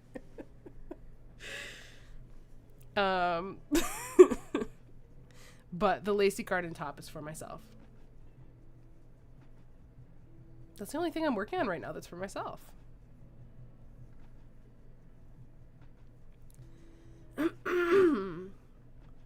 Something from your shop, maybe? Yes, I think it will be something from my shop. Won't be long till you are at 1,000. You should do some of your tags or patches. Berg box discount, possibly sub box, like the one that comes out around that time. Or patches tags. Yeah, I think it'll definitely be something from my website, like something laser engraved. I don't know if I'll do a full Berg box. It might be... or what I could do is I could do a like a digital gift card to my website. That way, whoever wins, like they could spend it on if they wanted to get like custom stuff, or if there was something specific they had their eye on, you know, like that way they could kind of decide what to spend it on themselves. I don't know. What do you guys think? Is a gift card not as exciting because it's not like a specific thing to look forward to, or is it more exciting because you could get exactly what you want, or at least put some money towards exactly what you want, depending on what exactly what you want is. Laser designs are so pretty and I love seeing them. Thank you so much. I enjoy making them. You do commissions. I do commissions every once in a while. I do. Should start making like hats or things that you can use your tags patches on just to show off patterns. I do sometimes. Like if I'm doing a new collection, I will usually make items specifically for like the photos for the website. So a lot of the stuff I've made in the past couple years have been like to highlight things that I'm selling on my website. Coupon code gift card sounds good because it can be tailored to yourself. Yeah, that's kind of what I'm thinking. I know some people don't get as excited about gift cards because it's like not very personal, but I guess that's more of like a Christmas gift situation and not necessarily a giveaway. I sell coffee cozies using Meg's pattern, and I love your full tags that say more espresso, less depresso, but first coffee. People love them. Oh, yay. I love my coffee collection, and they are totally perfect for coffee cozies. That's like one of the biggest things I designed them for was for the for coffee cozies. Whoop. I'm freaking out here. We're having fun. Let's do one more row. I said I was going to maybe go after this row, but I lied. I love gift cards for Christmas, lol. I mean, I do too. Here's the thing. I love getting a gift card. I love getting a gift card. But like my mom, if I get gift cards, my mom's like, or if I ask her for a gift card, she's like not going to do it because it's too impersonal. She wants, I think she appreciates the effort of somebody going out and finding something, and she also likes the experience of finding the perfect thing. Now expected tomorrow by 8 a.m. There it is, folks. There it is. We're very sorry your delivery is late. Yeah, I bet you are. If you've not received your package by tomorrow, you can come back here the next day for a refund. Here's the truth. I don't really need it today. I just really wanted it today. So it's okay. I'm just upset. Do you guys want to know what it is that I'm waiting on? The actual item isn't that exciting, but what it goes to is really exciting. Already planning on making a largest order from you soon. I just have to stop being lazy about my scarf project. Well, I look forward to your order. That will be fun. I was wondering if you ever do custom designs for the custom tags or patches. Do you mean like if I would design something for you? Like actually create the graphic? Because you can certainly order custom stuff. And I have two different ways that you can do it if you have gone through like the order process before. The way that it works is you can upload an already finished graphic if you have one already. If you don't have something but you have an idea of what you'd like, I have an option that says I need help designing, and it will let you choose from an option, like a few different options of fonts. You can put in the text that you want, and then you can make a small design request. Like I'm not a graphic designer to do like a full logo design, but if you have something like I want a heart or a flower or a crochet hook with a ball of yarn, like I can do small things like that. And you can kind of go through the whole process and like kind of build it the way that you want it to look. So if you're looking for something like that, I have that built into my website. If you go to my custom listings, it'll have the options for you to choose all those different things. Same day shipping. Liars. Plarn videos were something new to me. I think that's a great idea. I have tons of bags. Wish I could find a place near me to make the mats for. If you reach out to, if you know of, like, there's a bunch of different places where the Plarn group that I got connected with, they end up donating their mats to quite a few places. So we are near Detroit, so there's a lot of homeless shelters and rescue missions and stuff that take them. But they will also donate them to, we have a nonprofit, we're in what's called the Downriver area because we are down the Detroit River from Detroit. So there's a group called Downriver for Vets, and they work with veterans. And so they've taken some mats before. They've even donated them to different nonprofits that help schools in underdeveloped countries. So there's like where kids would normally be just like sitting on the ground, they now have like mats that they can sit on when they're at school. So there's a lot of different organizations that may have a use for them. So if you want to get into making them and you just don't know where you would donate them, it might be worth it to ask around a couple places and see if they might have a use for them, because I know there's kind of a handful of different places that the Plarner group sends them out to. I feel like gift cards are impersonal too, but yet I would rather receive a gift card that I could choose what I want. And that's how it is, Amy, right? Like I want to receive a gift card, but it's more fun to find something for someone. So it's like I need to get it through my head that, just like I enjoy receiving a gift card because I can spend it exactly how I want. I think most people feel that way too. Not everybody, but most.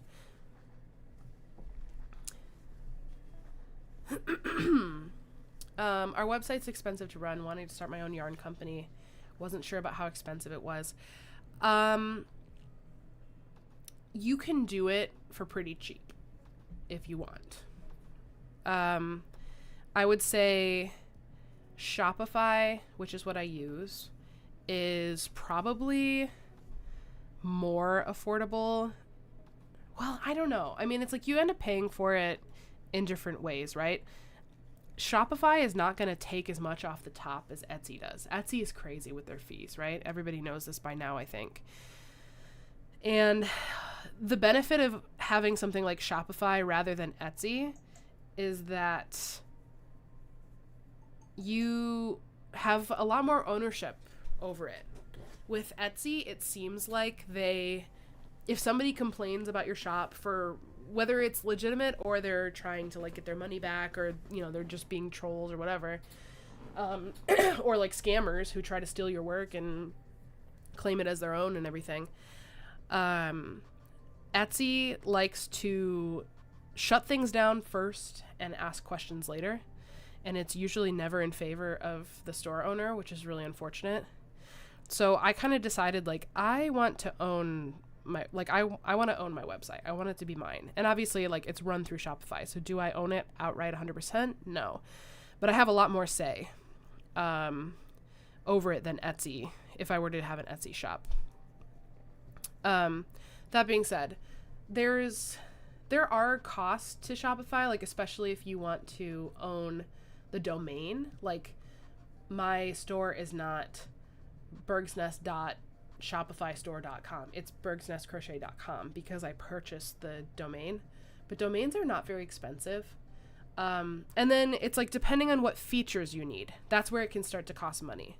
So, you know, if you do everything super bare bones, you can have it be pretty affordable. But I feel like once you get started, you kind of get a feel for the features that are really important to you, of like whether it's a feature you need to be able to sell your stuff the way that you want to, or, you know, whatever the case may be, you might end up spending some money to get different features enabled. But, I mean, I guess it all comes down to whether that's worth it to you or not. But it's not super expensive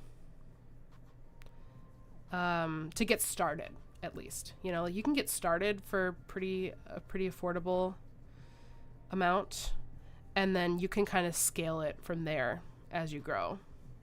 I would recommend Shopify, though. I started out with Squarespace when I first started my website, and I think I only had Squarespace for like a year before I realized that it just really wasn't. It was missing a lot of the features that were really important to me. And when I switched to Shopify, it's a way better experience on the seller's end, in my opinion, because Squarespace and Wix, like a lot of those website builder platforms, are really more of like a website first that also does e-commerce. So I think Squarespace is great for like someone who is showcasing a portfolio or something like that, or maybe like booking appointments. But for a website that is mostly e-commerce and not like a blog or a portfolio or something where you're like selling products, Shopify is an e-commerce platform. And you can also use it to do the portfolio or blog stuff, but like e-commerce is their main thing. And so they just have way more features and options. And I just found it to be much more along the lines of what I needed from my website. Like, there's no way I would have been able to do my subscription boxes through Squarespace. They just would not have had the capability. So, sorry, I feel like we're bouncing. We're talking about a bunch of different things, so I apologize that I'm like bouncing around, but I want to make sure I get to all of your comments in the chat here. I'm in Texas half the year, in California half the year. Ooh, I feel like, are you just hot all the time? I would be. I also really enjoy wrapping gifts and watching my loved ones open it, but lately my anxiety over choosing the right gift just paralyzes me, so I go with gift cards and also small gifts.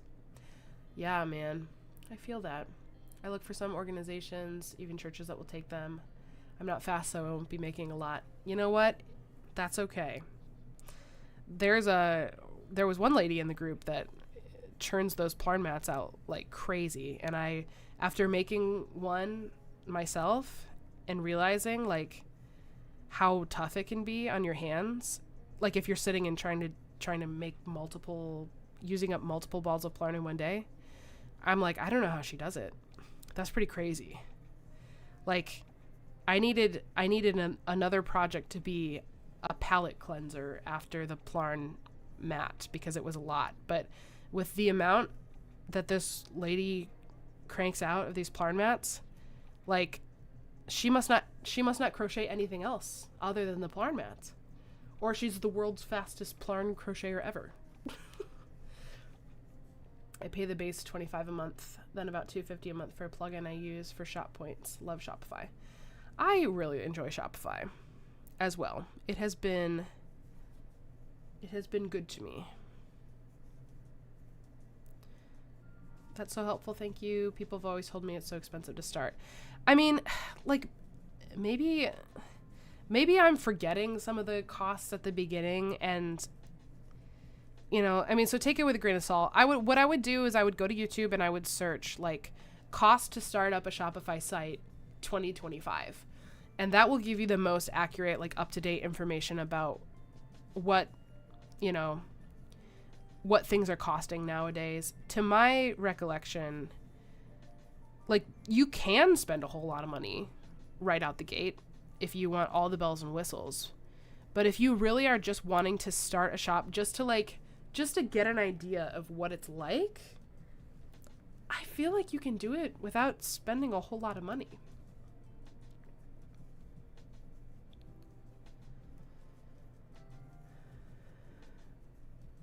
What size hook do you use for the plarn? So I'm pretty sure it was a 15 millimeter.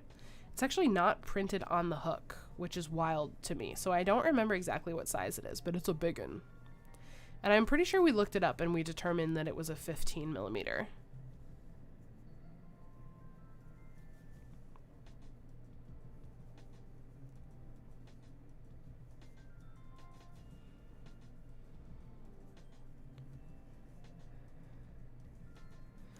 YouTube is my, like, saving grace when it comes to learning things. If there's anything I want to know about, I'm typing it into YouTube, man.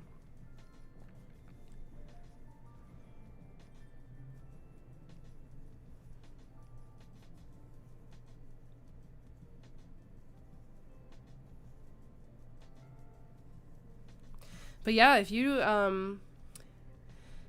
you decide to pull the trigger and start up your website for your yarn, you got to come back and share it with us so that we can go and check it out for sure.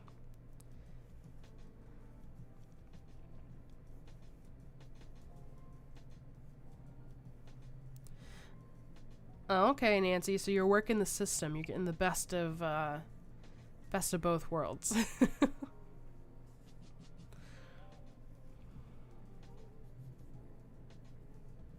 We've got some other Texas friends in the chat right now.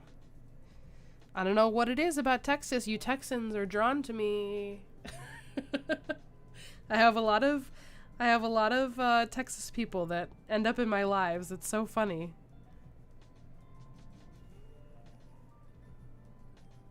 So are you originally from Texas or California or neither? I guess you don't have to answer that if you're not comfortable with it, but I'm curious if, like, one of them is if you consider one of them your hometown more than the other.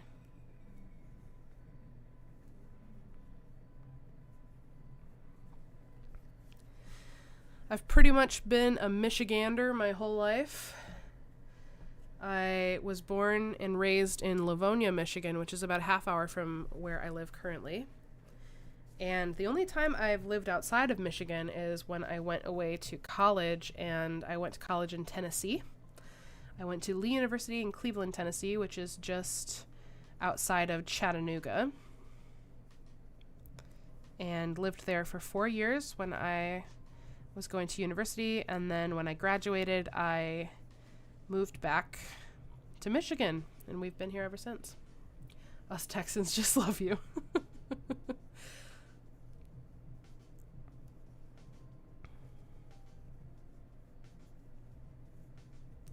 Serena, hello, welcome, welcome. Texas originally, and you visit your son in Cali. Oh, that's nice. Yay! Thank you so much, Serena. It's so exciting. We're on the road to 1,000. Honestly, I am really, truly, so surprised and blown away at how the past 2 videos that I've uploaded have been doing. Oh, Miss Duncan. Did you guys hear her? Miss Girl? Oh, you're so sweet. Tell me. Sometimes she gets so noisy back there. Did you guys hear her? So yeah, I've been really surprised at how well the past 2 videos have done. They totally kind of I've had this threshold of the first few videos I've uploaded where they've been kind of doing about the same amount of views and watch hours and all that. And then the past 2 have done really well. YouTube has been pushing them out to more people, which is so exciting. And I have another video premiering tomorrow, you guys, tomorrow morning at 10 a.m. Eastern Standard, and it's going to be a premiere. The premieres are fun. I like doing the premieres because I like getting to chat with you guys in real time and getting to see your real-time reaction to the videos. I don't know, it's just fun. We get to kind of hang out a little bit. So I am doing a premiere tomorrow at 10 a.m. Eastern Standard. So if you guys are available, if you're around, come in and join the premiere. We can hang out in the chat like we're doing now, but instead of a live video, it will be a new video premiering. And that one is going to be all about our little anniversary trip that we took to Frankenmuth, Michigan. It's not entirely crochet. Some of it is just showing what we did over the weekend and kind of bringing you along for the trip. But there is definitely some crochet involved in there as well. So hopefully you guys will enjoy that video as well. It's not quite as long as the ones I've been doing, but it's still around 45 minutes, I think, if I remember correctly. So still a decent sized video. And if that one does anywhere near the past 2, we're going to be making some really good growth progress, and that's super exciting. Native Michigander here also, but from the UP, so completely different than your area. That's true, Amy. Whereabouts in the UP are you? I love the Upper Peninsula. Michael still hasn't really truly been to the UP, Amy. He's been we made it all the way up to Mackinac City, and we crossed the bridge literally. Amy, this is the most Michigander thing ever. We crossed the bridge just to get pasties from the place that's right on the other side of the bridge, and then we had to come right back because we were out of time. So that's the most Upper Peninsula he's been, is literally touching the other side of the bridge and then coming right back. But I really want to do a trip at some point in the future where we do the full, well, not full because that would take a really long time, but see some of the major sites of the Upper Peninsula because it's so gorgeous and I haven't been in a really long time, and I would love to just experience it with Michael experiencing the UP for the first time. So you got to tell me, Amy, where do you think I should take him whenever we do that trip? What are the must-see locations in your opinion? Love Frankenmuth. Oh, I love Frankenmuth so much. Okay, let's see. I'm catching up on comments here. Dang it, gonna be at my market. Have fun at the premiere. You'll have to catch it later. So jealous. Frankenmuth is one of my favorite places. Same. It's my happy place. 500 subscriptions, and we've passed it, Elizabeth. Thank you. She's so cute. Are you her mom? Or are you fostering her? Duncan is ours. She's our little girl, and she is she's a handful, but she's my chunk, and I love her. Where is Michigan in the U.S.? Need to brush up on my U.S. geography. Michigan is in the like upper right corner, upper east corner. So we are touching Canada on the upper peninsula side and some of actually Canada. So here's a geography lesson. Canada is like 2 miles that way. Like there's a park by my house that if you walk around at that park, your phone will start roaming because it thinks you're in Canada. So Canada is very, very, very close to me. But that's because we're right on the Detroit River, and on the other side of the Detroit River is Canada. Were the pasties worth it? Hopefully. I love pasties, so yes, they were worth it for me. Can't make it tomorrow because it's 7 a.m. California. I know, it's early. It's hard to find a time that like works for everyone. Escanaba? Did I pronounce it right? I know, sometimes UP pronunciations, man. Munising, Pictured Rocks, Tequamanon Falls. Those are all three of those have been on my list. Also Kitchidekipi Springs. I really want to take him there because I really, really enjoyed going to see the springs. And Tequamanon Falls I also really, really loved. Last time we went to the UP, we also did like Sault Ste. Marie.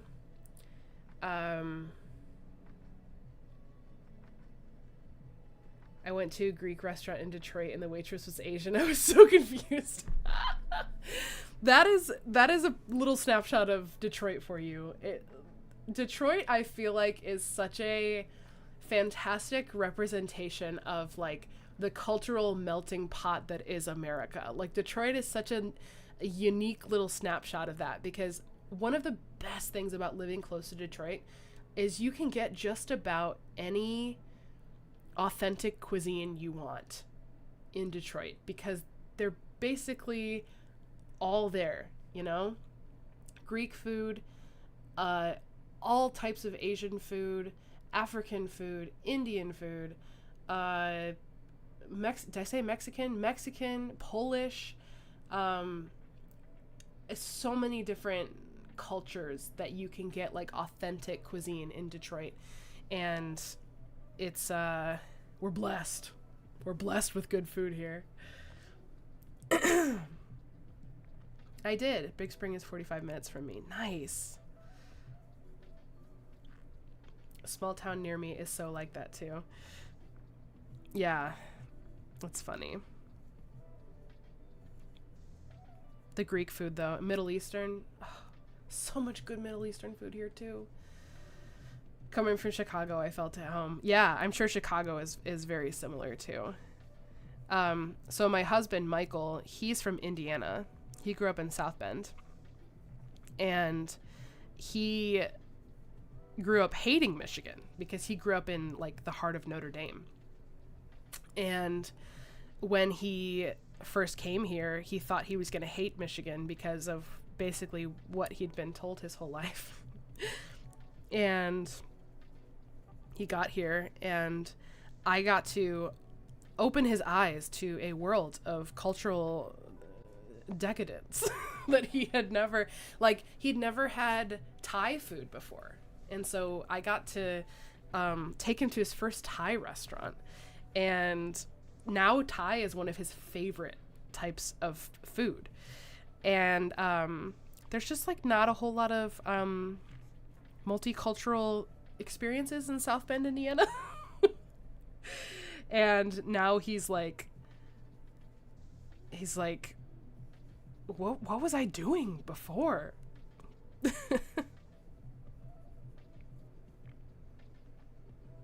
Except your pizza's nasty. Yeah, listen, Maria, we won't get into it. Although, to be fair, I appreciate all types of pizza. I love a Chicago deep dish. I also love Detroit style pizza. And I like New York style pizza. I'm not very biased when it comes to pizza. I will have it all. U of M is gross. I don't know if I've had U of M's pizza specifically, so I can't speak to that.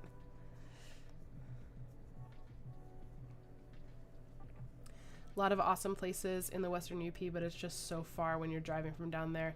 It's true. I think it's funny. Like, I don't think people realize just how long you can drive in Michigan and still be in Michigan. Like, it's pretty crazy. Like, it's a long It's a long drive to get from where we live to like truly getting up in the Upper Peninsula. He was missing out. He really was. He really was. Grew up in rural Wales. The only authentic spot was a Chinese place. Wow.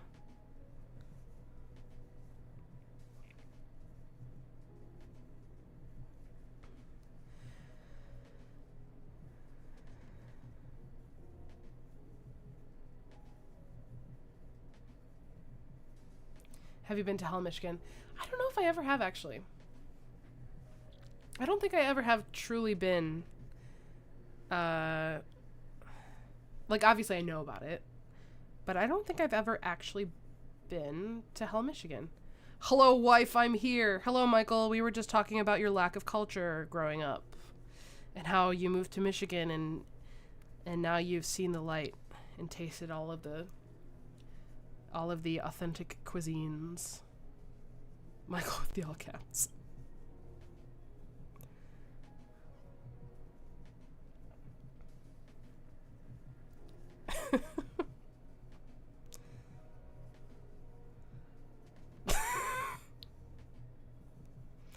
Oh, my funny guy. That's my funny guy right there. You should go. It's like one shopping area and that's it. Best ice cream. That's funny. How far? I don't even know. I should know where it is. I don't even know where Hell, Michigan is. Or at least I can't think of it right now. Is it like mid Michigan or west, on the west side? Or is it in the UP? I truly can't remember.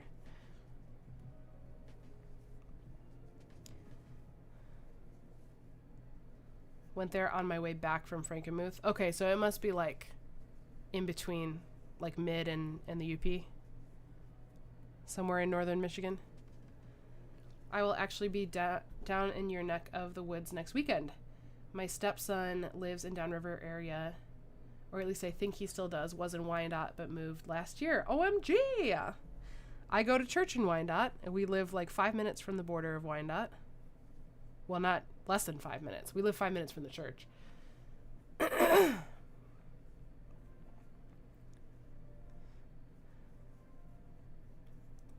Oh, between Frankenmuth and Detroit. So it's even closer to me. So I really have no excuse. I need to go. Paradise, Michigan. That's up here. I've not been to Paradise, Michigan either. I don't think. Unless that was a stop that I just didn't remember from the last family trip we did through the UP. But I feel like I would have remembered being to Paradise.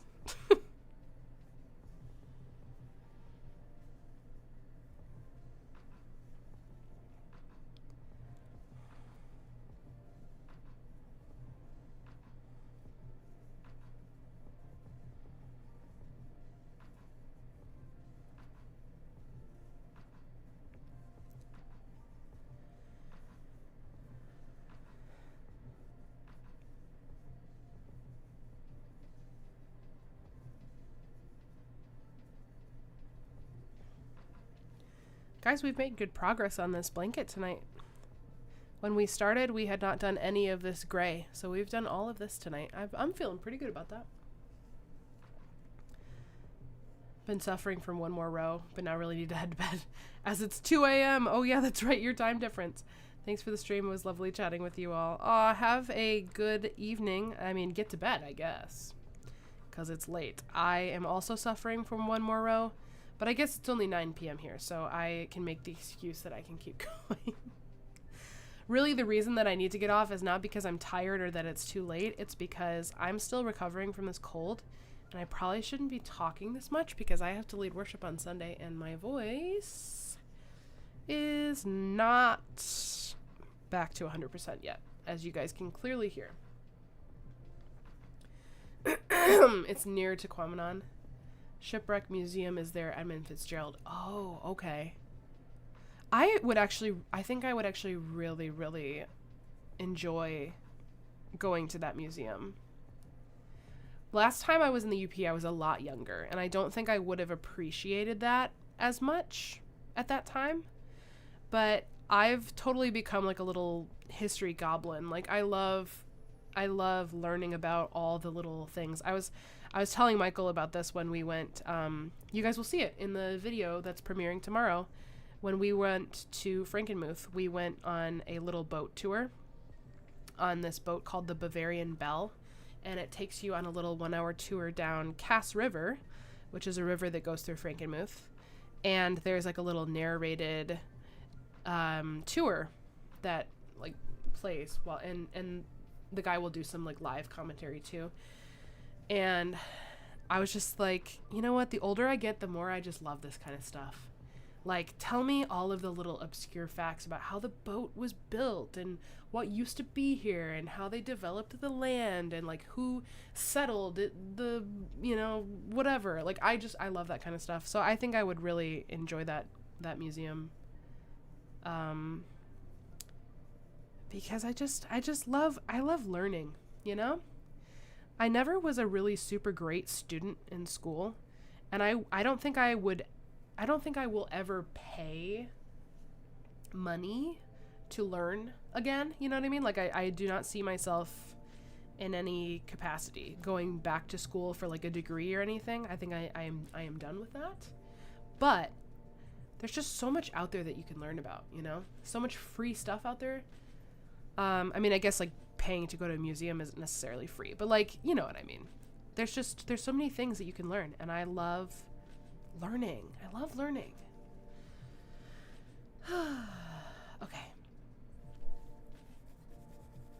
Okay, let's see. You went on the bell too. Did you really like it? I really enjoyed it. I love how they show you where they put the bell in the winter. Yes.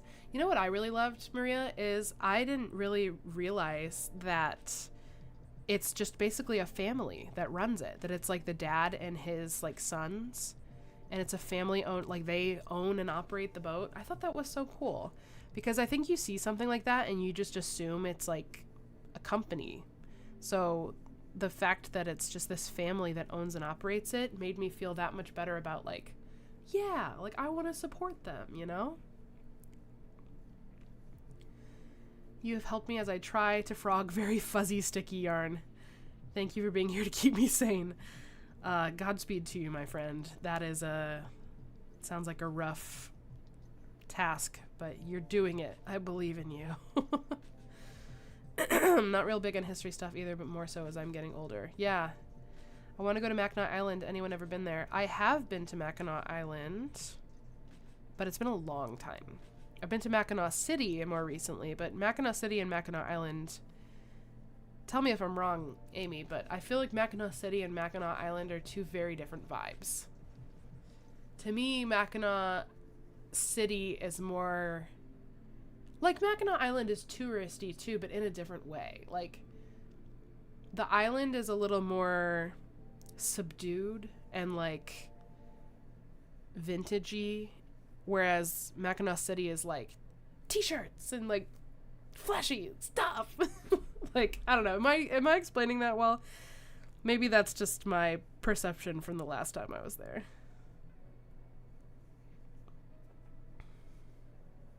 Which, if you guys haven't ever been before, Mackinac City is like technically still in the Lower Peninsula, and then when you actually like take a ferry, like the island is its own little unit. It's separate from Mackinac City.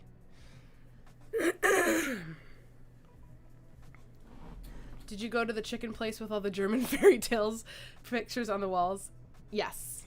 So you'll see it in the video tomorrow, Maria, but it was actually our first time going to Bavarian Inn, because my whole life we have always been a Zenders family. Because if you know about Frankenmuth, there's two places. They're actually owned by the same they're all owned by the Zender family. But there's Zenders, which does the chicken family style chicken dinners, and then there's Bavarian Inn, which does also family style chicken dinners. Basically the same exact recipes, the same exact food being served, just two different places. And for whatever reason, we always went to Zenders growing up, and I have never been to Bavarian Inn except for this past weekend. We decided to stay at Bavarian Inn Lodge. So then we figured, well, we should eat at Bavarian Inn when we're there. And we did. And you know what? It was great. And it was basically the same thing as Zender's. I think I would definitely like the island better than. The island's also way more, I feel like, more expensive. It's more expensive to stay there, for sure. Different yet the same. Same fudge and souvenir shops, but the island is more old-fashioned and scenic. That is a good way to put it. Yeah. Mackinac Island has a very distinct ambiance. And it is gorgeous.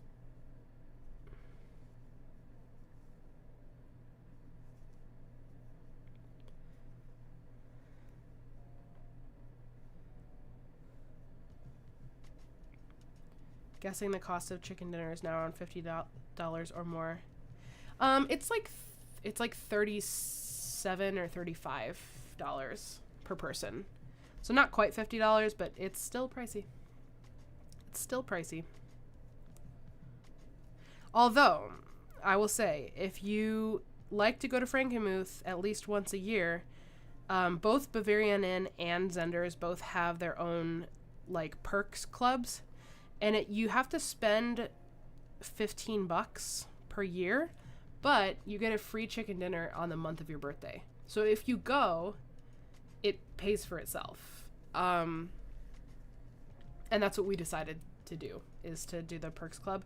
And if you spend a certain amount, like the perks for Bavarian Inn's perks club, they have a partnership with like multiple shops and venues in the Frankenmuth area. And the more you spend, you get basically like cash back, essentially. So you have a little like perks card, and they load money on there for every like what's the word I'm looking for? Every like mark of you spend this much, and then they will load money onto your card as like a cash back thing. So that's kind of cool. And if you spend a certain amount in a year, they will waive the $15 fee too. So if you go to Frankenmuth a lot, it's worth it. And I think we got our money's worth out of it, even just from this one trip. So, but if you only ever go like once in a blue moon, it's probably not worth it. I have a niece that lives on the island year-round and works in a fudge shop. I feel like that's just so idyllic and lovely. I also have some friends that live on the island, and he works in one of the horse stables. And he also works as like a groundskeeper for one of the schools on the island. I don't know if it's the high school or what school it is, but guys, I should probably go. Like I said, I'm talking too much. And I have been live for 2 hours? A little over 2 hours? We've been live for a while. I gotta figure out what row I'm on, because I took my ring off and then I wasn't being good about updating. I think that was 72, because these are the even rows. So I must have missed one of them. I'm pretty sure. Row 72 out of 98. That's pretty good. And I have the majority of the day tomorrow to chill. So I think tomorrow's going to be a crochet day, and I'm going to get some serious work done on this thing. But before I go, I want to show you guys, because I still haven't shown you. I kept saying that I really wanted this thing to get here from Amazon, and I really do hope that it gets here tomorrow, because I can't fully make use of this thing until the Amazon package arrives. But recently my vlog camera, which is actually this camera right here, the camera that I have like the main crochet cam, it didn't fully break because obviously I'm using it right now, but the memory card reader failed, and that's a hardware issue, which means that I would have to take it into a repair shop and it would be like at least $250 to get it repaired. And that's a bummer because I do like this camera, but I have been eyeing another camera that I wanted to upgrade to eventually. And I was planning on doing it like sometime next year. I wasn't planning on doing it now, but then I had this issue where I can use it as a live stream camera because I'm not actually recording anything. I'm basically just using it, it's functioning as a webcam. But to actually record anything, which obviously is important, imperative for making a vlog, I can't use this camera anymore. So I either had to purchase a new camera or use my phone. And while the video footage is like okay on my phone, it's annoying because it takes up a lot of space on your phone. You got to constantly be transferring things from your phone to the computer. So there's this camera that I've been eyeing for a while. And I made a big girl purchase and I bought a new vlog camera. And I want to show it to you guys because even if you're not like a tech person and you don't really care about like tech or gear or whatever, this is just like the weirdest like alien technology.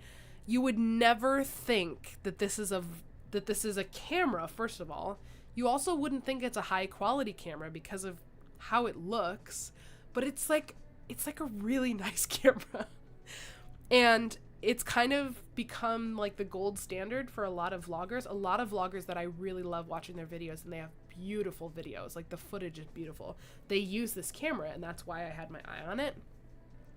But why I can't really use it yet is because I didn't realize when I purchased it that it takes micro SD cards, not the regular SD cards. So I have plenty of regular SD cards, but I do not, the only micro SD card I had is like ancient. And I put it in the camera and it was like, we don't know what to do with this. It was so old that it wouldn't use it. So I ordered new ones, but they're not here yet. They're getting here tomorrow. So anyway, do you guys want to see this freaky little alien looking camera? Would you believe me if I said that this is my new camera? Let me hold it like this. What? So here's how it works. It is, so to turn it on, this is so wild. I love this camera. You rotate the screen. What? And it's on a gimbal. This is a mechanical gimbal. So it stays like it stays even, like no matter which way you turn it, so that it's level. See how it's like moving? And I don't know if I can fully, yeah, I mean, you guys can kind of see it here. And then, so like I can record myself in this mode, like obviously it will record my face. And then if I want to record the other side, oh, I didn't press it right. It flips around. And like right now it's facing up at the computer because it's trying to be level. So it's not facing down. It's facing on the computer screen. How cool is that? Crafty jersey. It was expensive, I'm not gonna lie. It was expensive. But I was able to get a good payment plan with no interest, and that's the only reason I could afford to pull the trigger on this when I did. But all together, like I bought the combo it came with a few other things. It was like $900. But I think it's going to be worth it. No, you absolutely did not hijack it. It was really fun to talk all the Michigan things. The first YouTuber I've chatted with. Oh, I'm honored to be the first, Amy. Thanks for hanging out. So I'm not gonna lie, it's not a cheap camera, but I'm really excited that I have it. There's a lot of really cool things that this can do. So you can actually use this little joystick to pan. So you can kind of like, you know, set up the shot differently if you want to. You bought what? LOL JK. And I can't record anything because I don't have an SD card yet. But the other really, really cool thing about this camera, you guys, and one of the biggest reasons why I wanted to buy this and why I'm very, very excited. First of all, we can go ahead and turn this off. But look, it does its little thing and it goes bink. One of the reasons I'm very excited about this, it's in the other room. I'm going to grab it real quick. You guys are going to be excited too, because this is going to really help us out.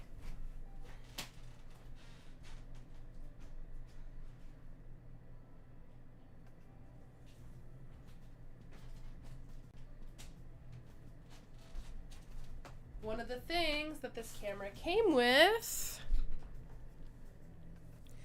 is an external mic. And this is a wireless mic. So it powers on and it automatically connects to the camera. I can clip it onto my shirt. And what is so fantastic about this, specifically for my setup, is my laser that is always making noise in the background. This is going to cut out all of that extra laser noise, and we're going to get so much higher quality audio. And with my previous camera, I was entertaining the idea of buying a mic like this, but basically it records the audio separately. So every time I go and edit, I would have had to sync up every single video file with the audio file so that I could use the higher quality audio. But with this, it wirelessly connects and this becomes the audio source for the video. So I don't have to sync it every time. So like when I turn this on and then I turn on my thing, you'll see it will automatically, so it gives me the battery level, and you can see that little green level there is showing me check 1 2 check 1 2. That's the audio level of this mic, so I can see, like, you know, if it's in a good spot or not. So this is a big deal, you guys. It's gonna make the audio quality of the videos so much nicer. Also, the sensors and like just the specs on this camera is gonna make all the footage improved, but like the crochet footage specifically, the textures, the colors of the yarn is going to be so much more true to real life, and you're going to really get like a much more richer picture of like what it is that I'm working on. So I'm just really, really excited, and I can't record with this yet because I have to wait for the SD card to get here, but I'm so excited to start vlogging with this thing. So it is a business expense, and that is great. We get to write off the whole thing on the taxes, and that's great. So Holland really has a knack for coming in right at the end of a live. I'm so sorry, my friend. Holland, I was showing off my new toy. I bought a big girl, well, it's actually really tiny, but it's a big girl purchase because it was not cheap. But this is my new vlog camera. Can you believe it? It's called the Osmo Pocket 3, if anybody is interested in spending a pretty penny on a new vlog camera. It's called the DJI Osmo Pocket 3, and I think that this is going to be a fantastic addition to my vlog setup. Look at Michael trying to be nice now. It also has so like it plugs in here to charge it. And it has an extended battery handle you can plug in, and it makes it like it gives you a little more to grip onto, and it also just charges it additionally. There's also a little tripod mount that you can swivel on there, so it has like a little tripod that it can stand on. And it also has like just a normal mount too, so you can mount it to a normal tripod. If you want to put it on like a traditional tripod, you can do that as well. So yeah, it's just real fancy, and I'm real excited that I have it. I'm very excited, and I can't wait to get started with it. Oh, I just got another. Oh, it's the stupid can covers. They're 10 stops away now. Yay. Not my batteries, though. I really hope my batteries get here tomorrow morning when it says they will.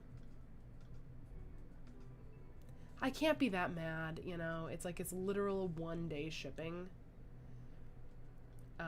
Or no, not even 1 day. It was same day shipping. So now it'll be 1 day instead of same day. So I can't be that mad. It's still getting here super fast. I just am really excited. So I want it right away. Okay.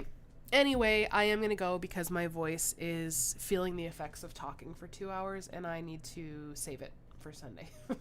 Like, at least a little bit.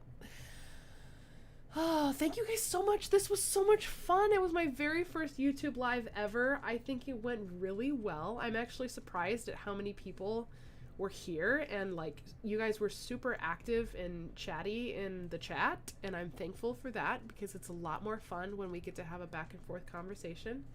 It's a lot less fun when I'm just talking to myself. So thank you for being here. Thank you for chatting with me. I seriously had so much fun, and I don't have a set schedule for going live on YouTube yet, but I would like to go live semi-regularly. And I don't know that I'm going to try and get that started right now because we're obviously about to go into hot cocoa bomb season. But starting in the new year, I think we can really set up like a consistent schedule where it's like once a week at this time we'll go live and we'll hang out and we'll chat and crochet. So, do we get a baby kitty goodbye? Of course we can have a baby kitty goodbye. I'll show him anytime. But also, you want to see the big baby? Because we can't forget about the big baby. She's the best baby. Miss Duncan? Hi. Come here, my sweet girlie. Oh. Everyone wants to say hi to this big girl. Hi, biggies. She's in the small camera. Oh, she's sleepy, you guys. Look how sleepy. This is the big one. And then we have a oh, look at her. She's almost falling asleep. Wow. I love you, my girl. You guys, I can't even tell you how much of an angel she's been. This whole transition with Murdoch. Never once in the weeks that we've had him has she shown any aggression toward him. Not once. She's just been so sweet. Oh, speaking of Murdoch, he's crying. I just heard him. So that's good timing, huh, baby girl? Alright, I'll put you back in your window. Or do you want to get down now? I think she'd be content for me to just hold her like this. Huh, Missy baby? You're so good. You're so good. I love you. Oh! Does anyone else talk to their cats like this? Tell me I'm not alone. Oh. Tell them in the microphone. No? Okay. I love you. Alright, time to get the tiny one. Oh, big stretch from a big girl. Come here, mister. Where are you? Hi.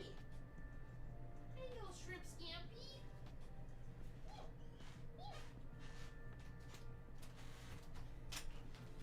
It's a little shrimp scampy.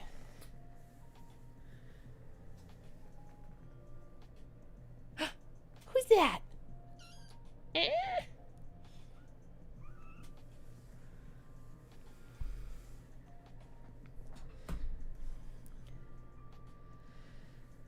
He actually likes this blanket a lot. He slept on it for a little bit because he's a baby and this is a baby blanket, so we had to test it out and make sure it was good for babies. It's good for babies, huh? You guys, I can't deal with how big he's getting already. Oh, there he is. Yes. That's a very good. That's a very good babine. Yeah. I shouldn't ow! I shouldn't even let him be doing this. We're trying to train him. Here. Play with this. We're trying to train him not to play with hands. Because he's really bad about that right now. He always wants to go for your hands. Even when you have a toy in your hand, he goes for your hands instead of the toy. So we're trying to train him. And I shouldn't be training him with my crochet hooks, but here we are. Because your big sister likes to do that too. She likes to chew on the hooks. She does.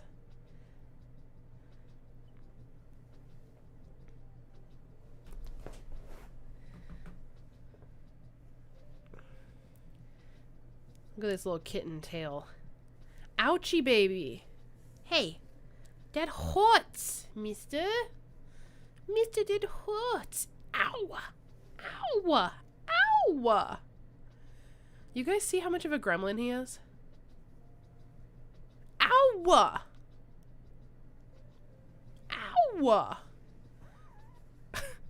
Like, it's not, like, out of anger. It's just, like, that's his default, is just biting.